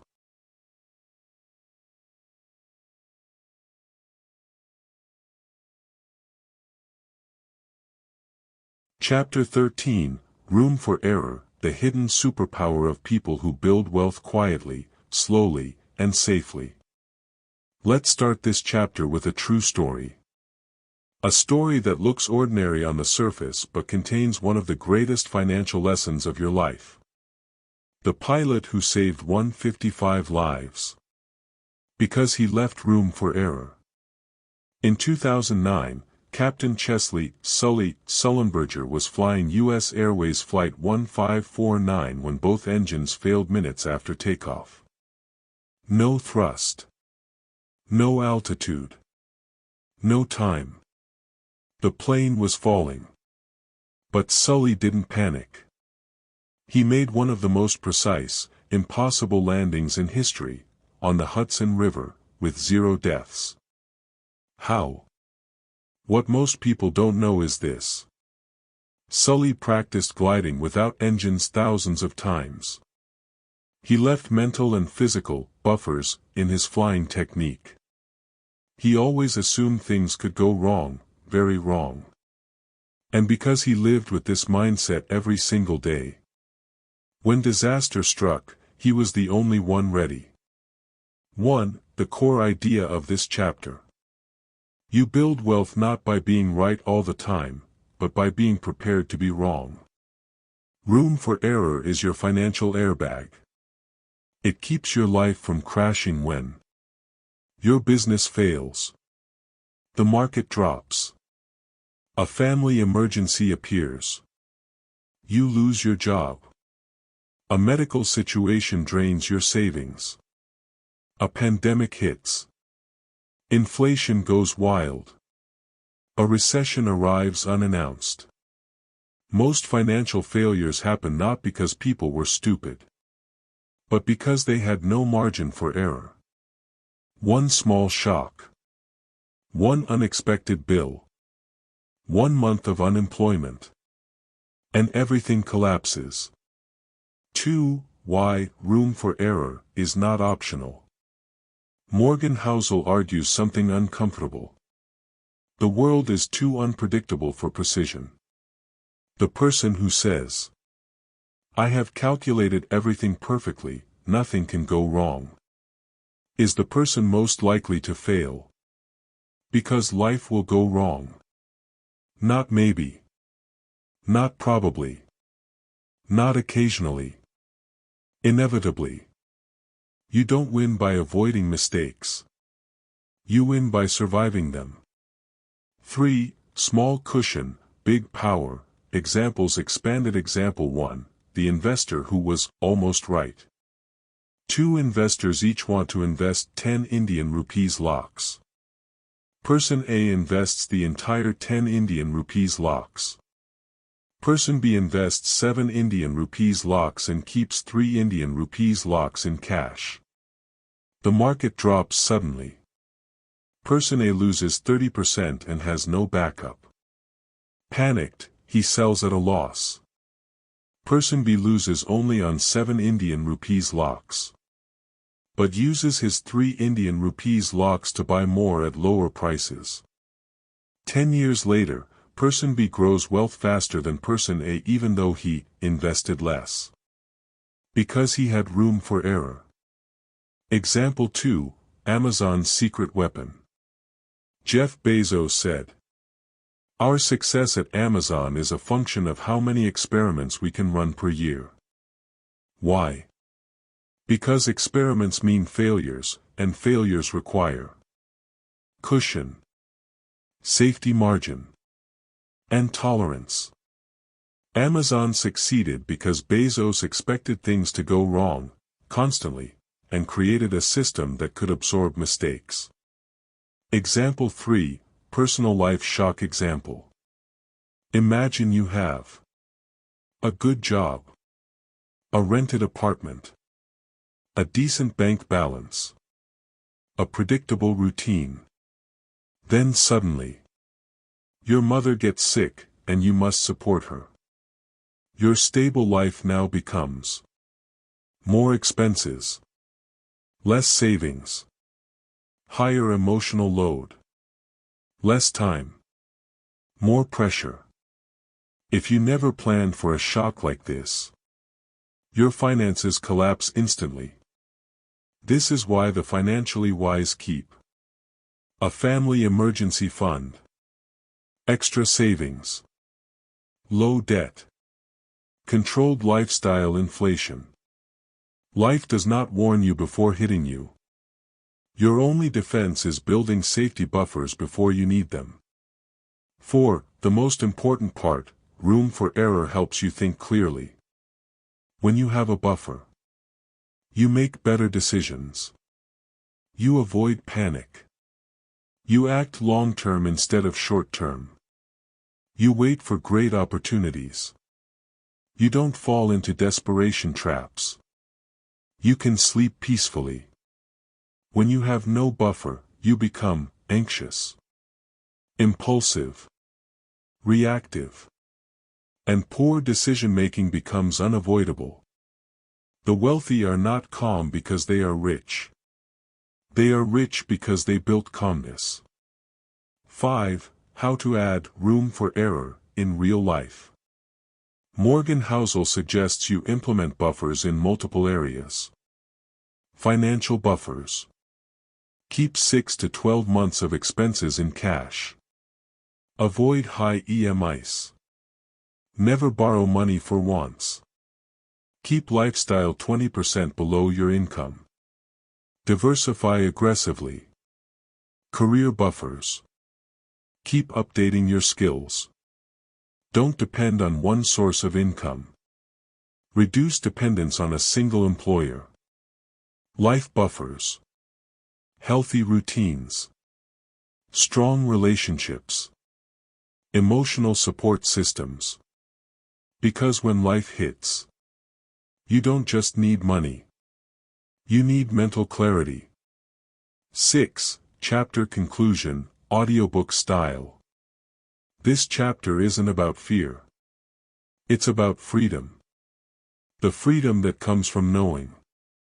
You can survive bad markets. You can survive job loss. You can survive personal storms. You can survive life's surprises. Wealth isn't built by being perfect. It's built by being prepared. Room for error is your financial parachute. Your safety net. Your silent guardian. And when life suddenly pushes you off the cliff, it's the only thing that keeps you alive long enough to climb back up.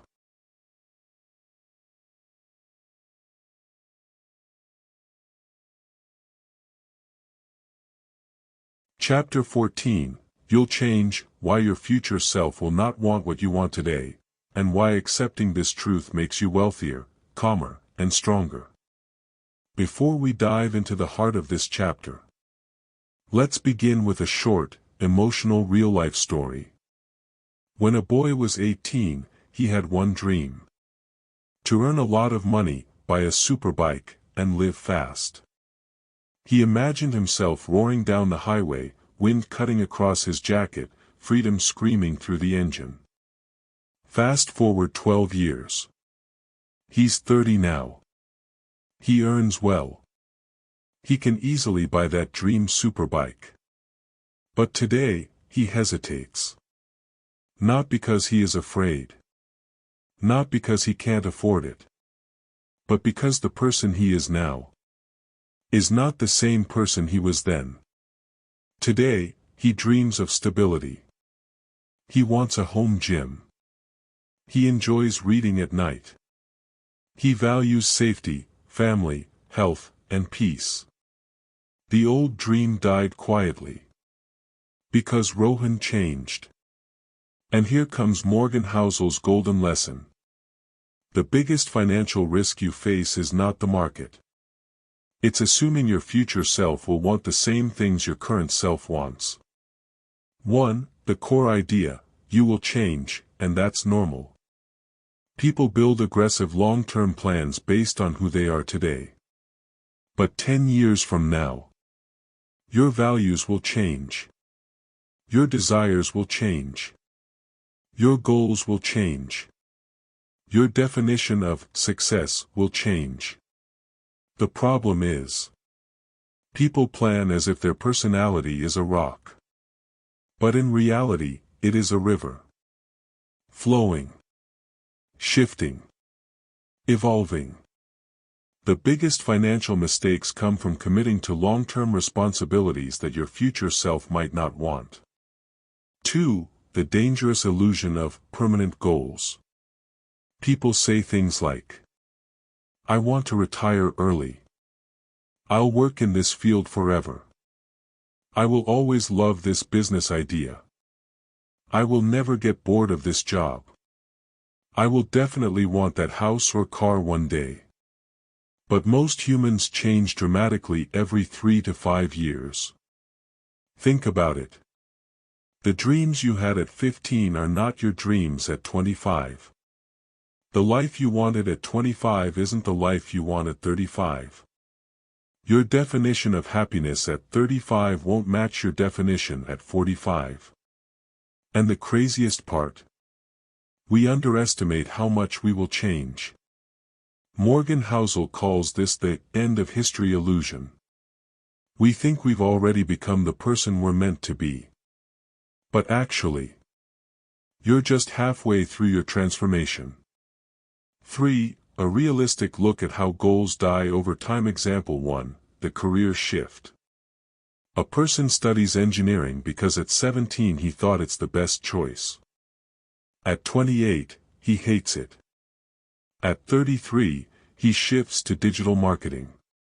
At 40, he starts a small business. At 50, he wants work-life balance. Did he fail? No. He evolved. But if at 17 he took massive loans to become the next Elon Musk, or if he locked himself into a path he couldn't escape, his life would have collapsed. Because his 17-year-old self did not know his 30-year-old self at all. Example 2, the lifestyle trap. When people get their first big salary, they think, now I can afford a luxury lifestyle.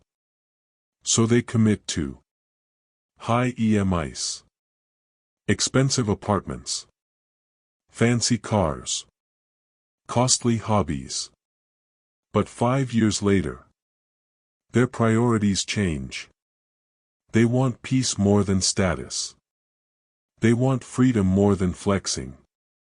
They want savings more than show-off. And suddenly, they're trapped in decisions made by the old version of themselves. Example 3, the relationship example. When someone marries at 22, they think, this is who I am forever. But the truth? We grow. We shift. We mature. Many marriages fail because people don't realize. You didn't marry one person. You married a person who will become multiple different versions of themselves over time. This applies to you too. The person you are becoming may not align with the plans you made earlier.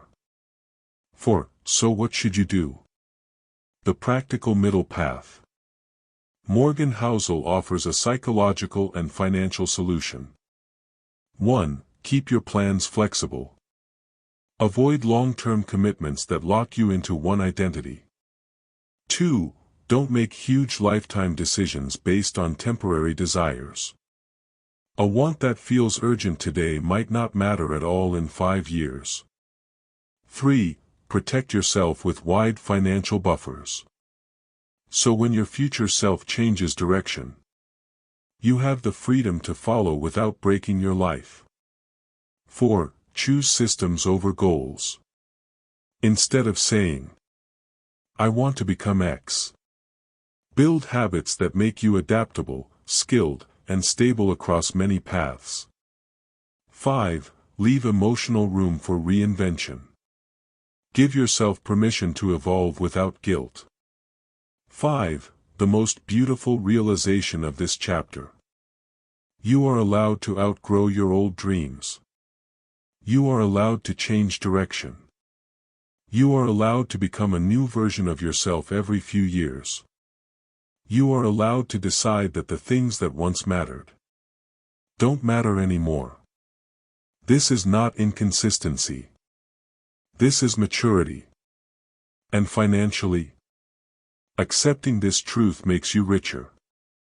Because you stop making long-term commitments that trap your future self in the decisions of your past self. This chapter reminds you of something profound. The smartest financial strategy is not prediction. It is humility. Humility to admit, I don't know who I will become. I don't know what I will want later. I don't know what life will throw at me. But I can prepare. I can leave room to change. I can leave room to grow. I can leave room to evolve. I can leave room for the future versions of myself. Versions that may dream bigger, love differently, or choose a completely new direction.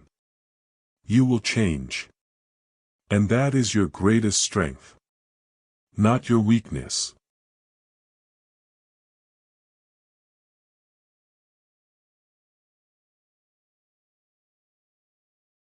Chapter 15, Nothing is Free.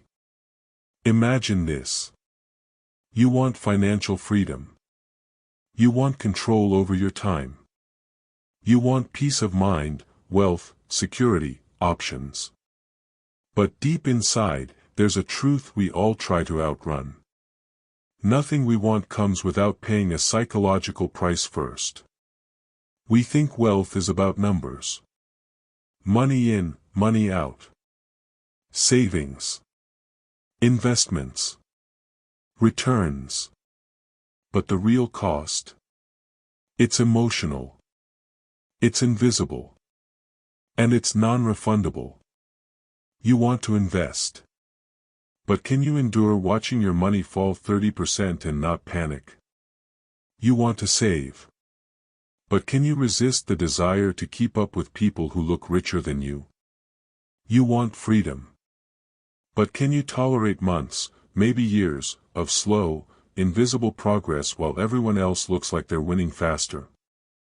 This is what Morgan Housel is telling us. Every financial advantage comes with an emotional toll. It is the price of wealth. The price of patience. The price of doubt.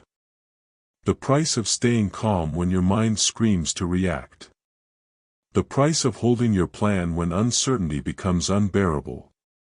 And here's the cruel part. Most people never become wealthy. Not because they don't know how, but because they refuse to pay the emotional price. We underestimate stress. We underestimate fear. We underestimate how hard it is to stay still in a world that tells you to panic.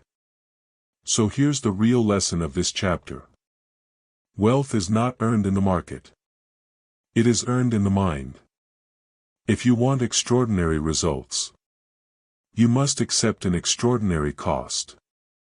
Not in money, but in emotional resilience.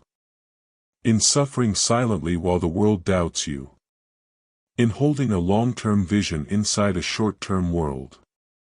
In choosing discomfort over distraction, discipline over impulse, and calm over chaos. Nothing is free. Everything has a price. But the question is, are you willing to pay it? Pause. Let this sit with the listener. That is the difference between people who dream of wealth and people who actually build it.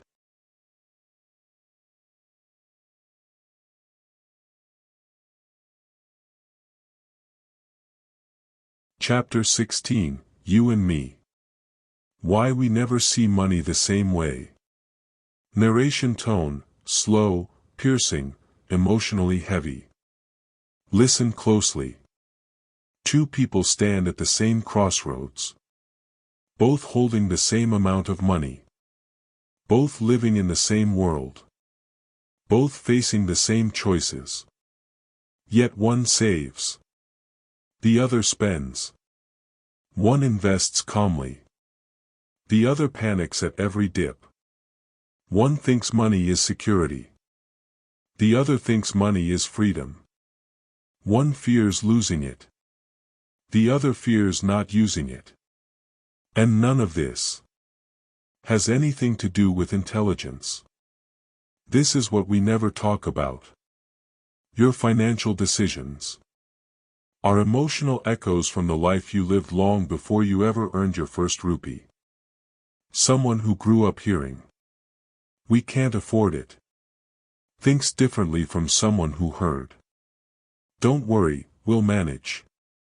Someone whose childhood was shaped by scarcity will always carry a sense of danger around money. They don't see markets crash. They see their whole life collapsing again. Someone who grew up with stability won't panic easily. They've seen money go and come back. Their nervous system trusts the future. So when two people argue about money, they're not arguing about facts. They're arguing about memories. This is why there is no universal logic. Only personal logic. Only scars. Only experiences. Only beliefs we don't even know we carry. Pause. Let this settle. Every rupee you save. Every risk you take. Every number that excites or scares you. is tied to the story you lived. And here's the real psychological punch. No matter how much you earn, you will always behave according to the emotional script written in your early years. You're not just managing money. You're managing childhood fears. You're managing inherited patterns. You're managing invisible, unspoken memories. People aren't irrational. They are emotional. And emotion almost always beats logic. That's why Morgan Housel tells us, don't judge others. Don't assume you know better. Don't preach what worked for you. Because they grew up in another world. A world you never lived. Some were shaped by inflation. Some by recession. Some by sudden loss. Some by generational security. Some by chaos. Some by abundance. So when you look at someone else's choices and think, why would they do that? The real answer is simple. You are not them. This chapter is a mirror. A quiet reminder that we carry our past in our decisions. A warning that financial choices are emotional artifacts. And a reassurance that you are not broken, flawed, or foolish. You are simply shaped. The goal is not to erase your past. It is to understand it. To recognize how it influences your reactions. To soften the grip of old fears. So you can make decisions from clarity, not trauma. This is the truth of money. We are all playing the same game. But every one of us is using a different map. And unless you understand your own map, you will keep walking in circles. Without ever knowing why.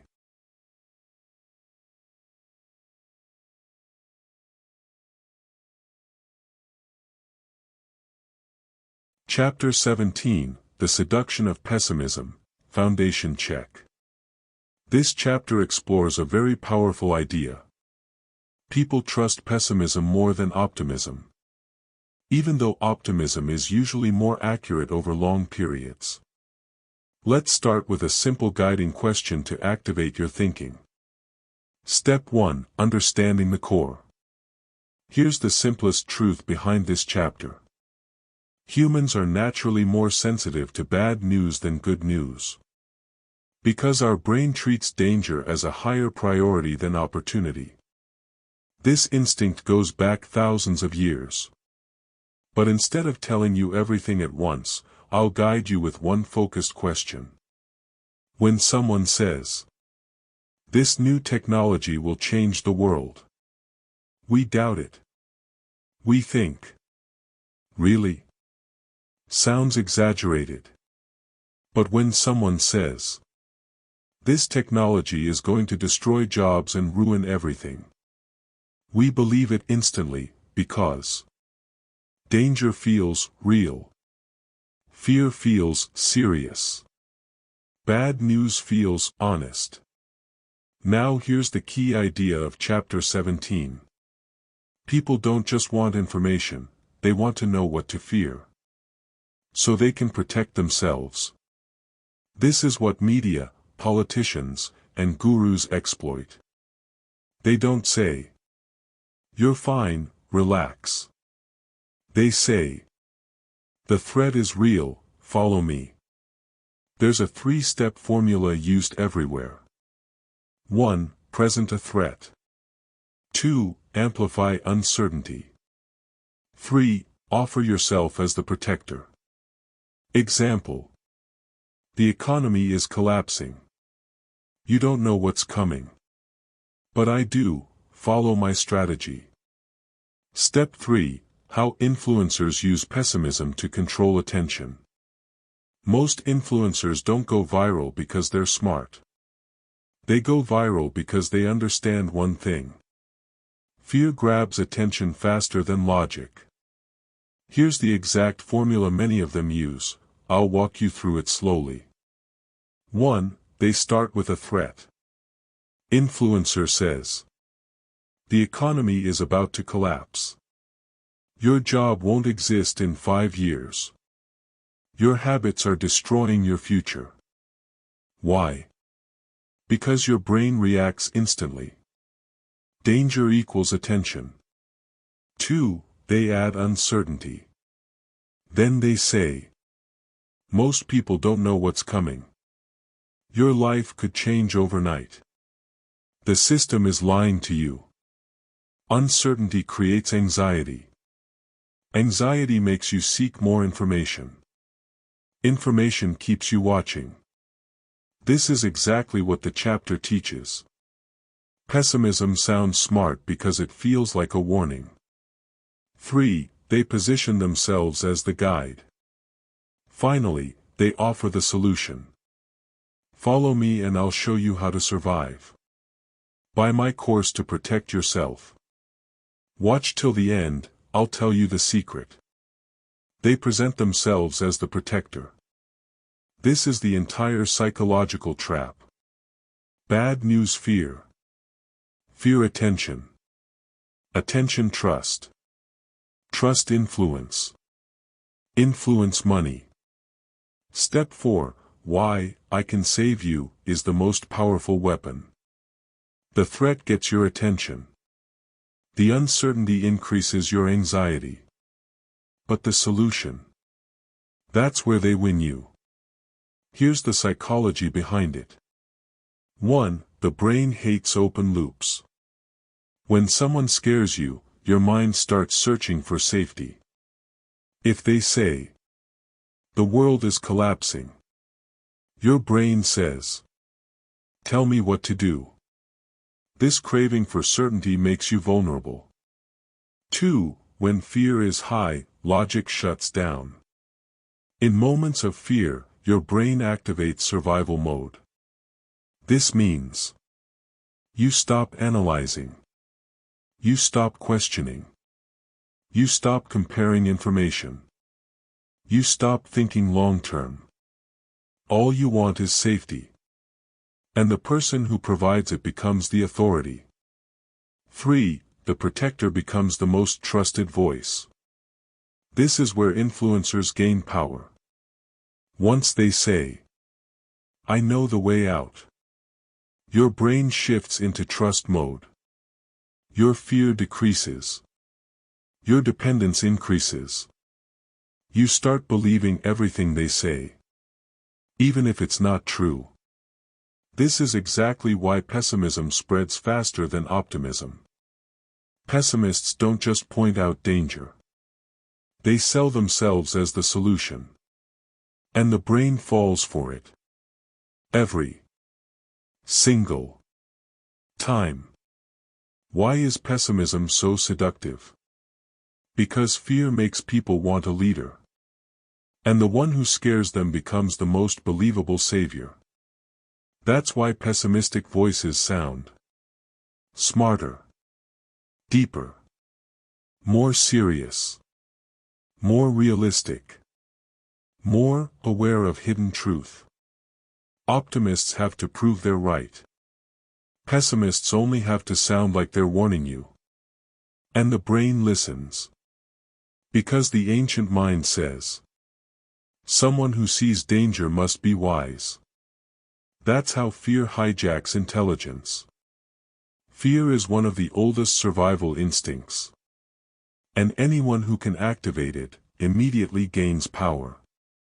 When someone says the world is falling apart, our brain doesn't argue, it scans for safety. And if the same person who scares us also says they can save us, we trust them. Not because they're right, but because fear has already made us dependent. This is why pessimists often sound smarter than optimists. Not because they see the truth, but because they speak in the language of survival. A voice that makes you afraid can become the same voice that controls you.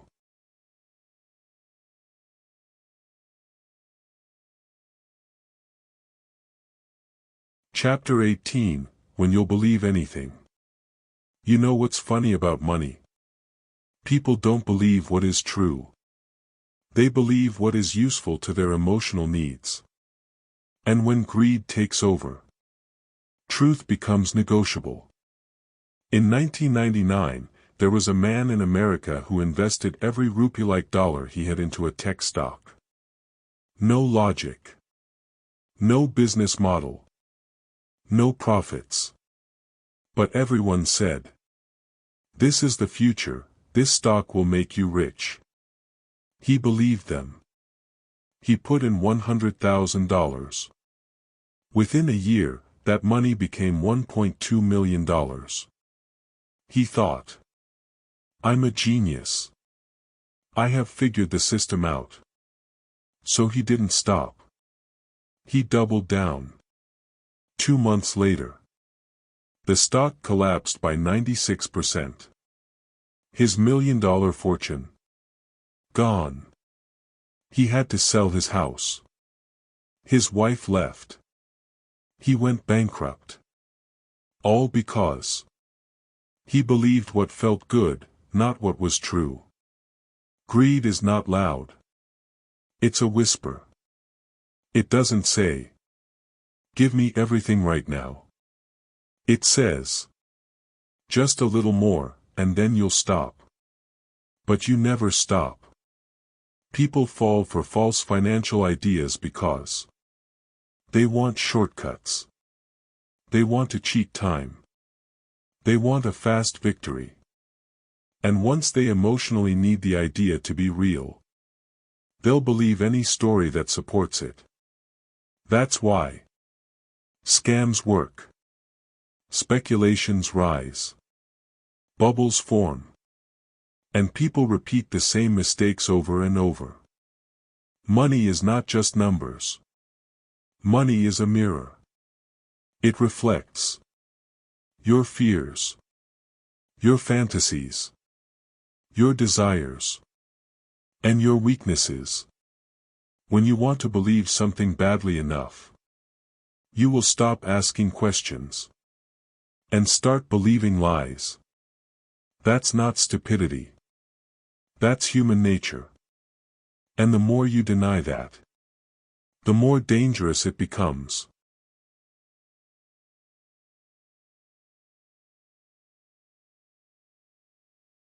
Chapter 19, All Together Now. Imagine this. 100 people stand in one long hallway. Every single one of them is carrying money. But every single one is carrying a different story. One person is saving for stability. Another is chasing wealth. Another is recovering from debt. Another is terrified of losing everything.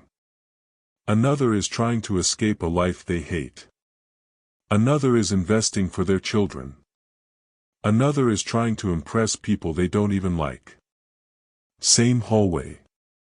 Same world. Same currency. But completely different lives.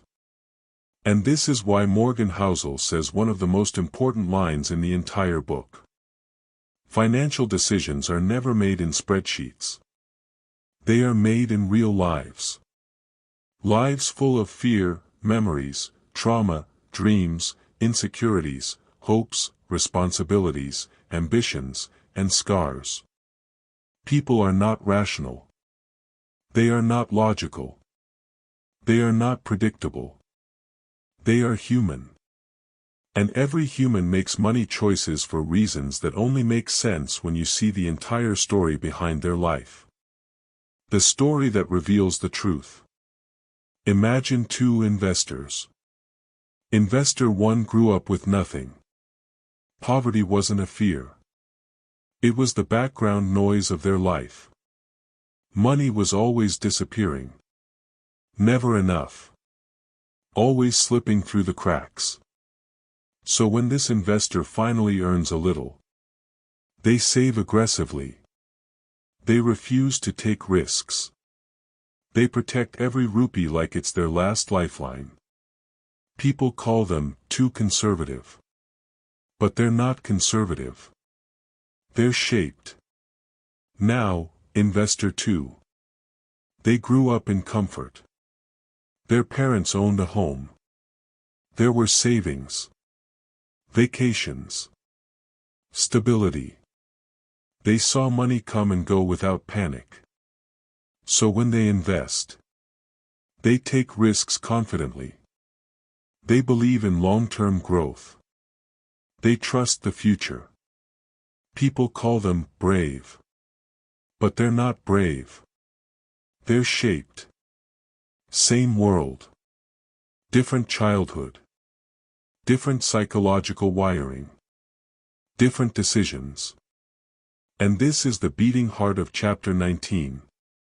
The practical truth most people never accept. There is no universal advice. There is no perfect rule. There is no single formula. Why?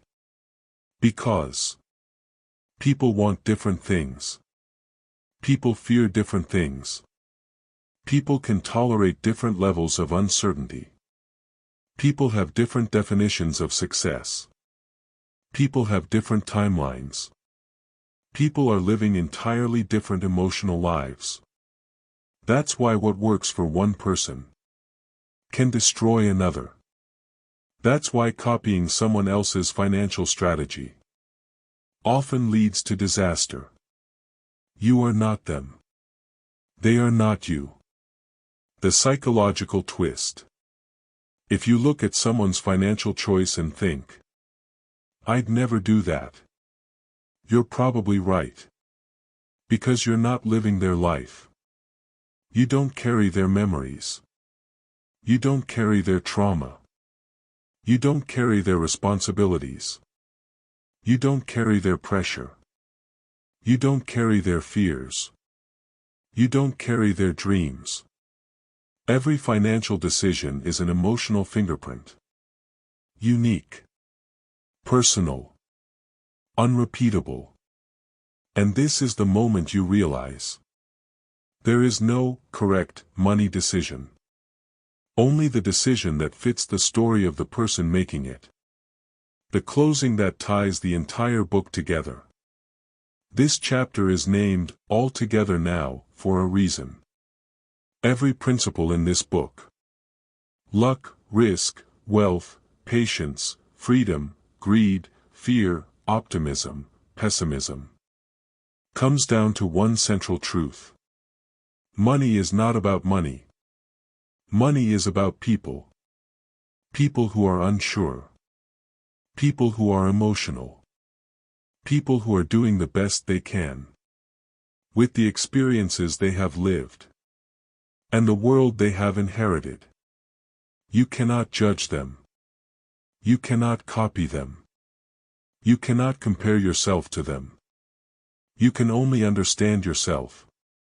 Because once you do that, once you see your own patterns, your own fears, your own desires, your own timeline, you finally stop playing someone else's game and start playing your own. That is where true financial peace begins.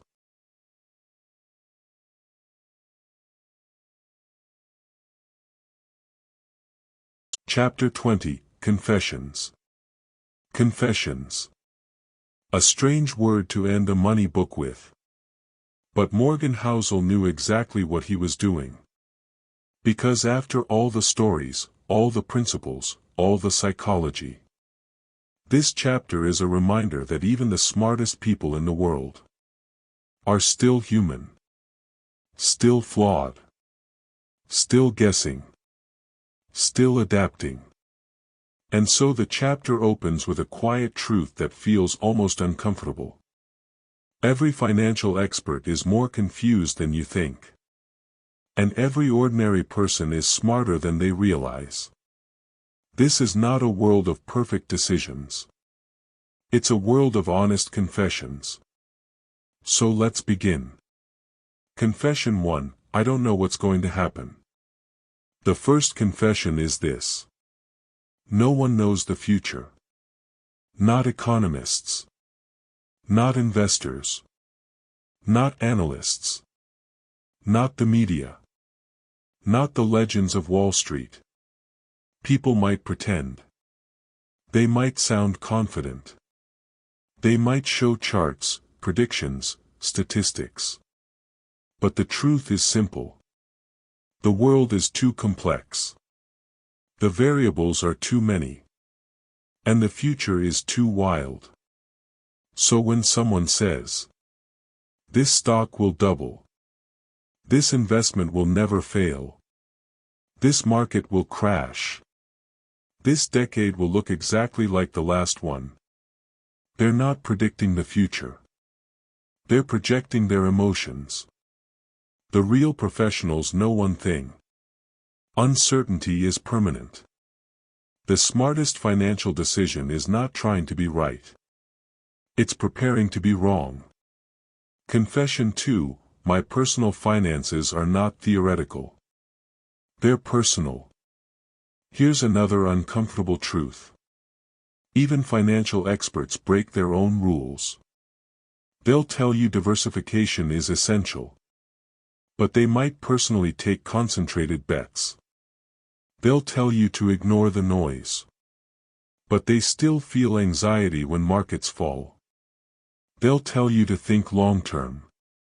But they still check their portfolio every morning. And why? Because money is not a math problem. It's a life problem. It involves spouses, children, parents, dreams, insecurities, risks, sacrifices, and fears. No formula can fully capture that. Every person, even the ones writing the books, has to make decisions based on their own values, their own limits, and their own emotional wiring. And that means there is no shame in wanting safety. There is no shame in avoiding risk. There is no shame in being cautious. There is no shame in prioritizing peace over profits. Money is personal. And personal choices require personal reasoning. Confession 3: My goal isn't to get richer. It's to stay sane. Most people think financial intelligence means maximizing returns. But the real mastery is different. It's about building a life where money stops controlling you. Where you sleep well at night. Where you don't panic when markets fall. Where your stress doesn't eat away at your health. Where you can protect your family. Take opportunities. And live without fear. This confession leads to the most important line in the chapter. The purpose of money is to give you control over your time. Everything else is noise. Wealth, at its core, is freedom. Not luxury. Not status. Not competition. Freedom. And most people don't need more money. They need more control. Confession 4: I am not trying to beat anyone. I am trying to live well. Here's a truth that destroys more wealth than any market crash. People compare their finances with others. Without knowing the story behind those numbers. You see someone earning more. You assume they're smarter. You see someone buying more. You assume they're happier. You see someone investing aggressively. You assume they know something you don't. But the reality? People are playing different games. With different goals. And different timelines. If you copy someone who's playing a different game, you lose your own. So the final confession is this. I stopped caring about being impressive. I started caring about being peaceful. This is the moment where life changes. Not when you earn more. Not when you invest more. Not when you read more finance books.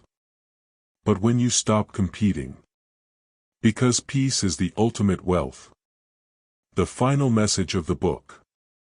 At the end of everything, the author admits the truth we avoid. We are all amateurs. We are all emotional. We are all trying to do our best. with the little information we have.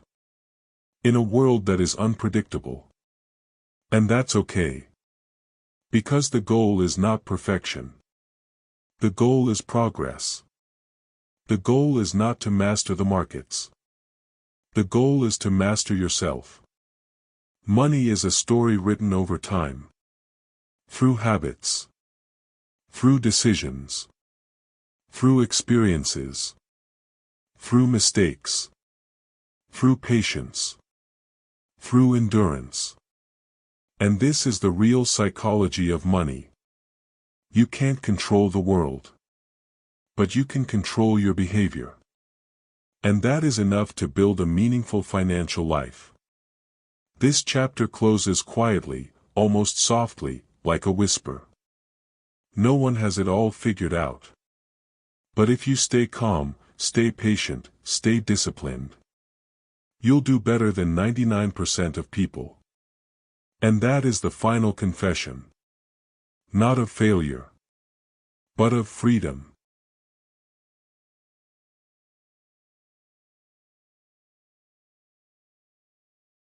And that brings us to the end of the psychology of money.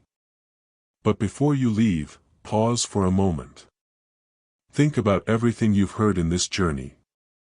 The stories of luck and risk. The behavior that shapes wealth. The emotions behind every financial decision. The hidden battles people never talk about. And the quiet truth that money has less to do with numbers. And more to do with who we are inside. This book wasn't written to make you a market genius. It was written to make you a calmer human being. Someone who understands that wealth is not a race. Someone who knows that patience is more powerful than prediction. Someone who realizes that the most valuable asset is not a number in a bank account, but a life lived in peace, control, and freedom. If you've reached this point in the audiobook, it means you care about more than just money. You care about growth. You care about understanding yourself. You care about building a future that feels stable, honest, and meaningful. So take these lessons with you. Let them become part of how you think, how you act, how you respond to challenges, and how you design your life. And remember one final truth. You don't need to be brilliant to do well. You only need to avoid the mistakes that destroy most people. Control your behavior. And your future stays in your hands. Thank you for spending your time with me today. Thank you for your focus, your patience, and your curiosity. If you found value in this audiobook, you can explore more transformative books on my channel, D-Man Says.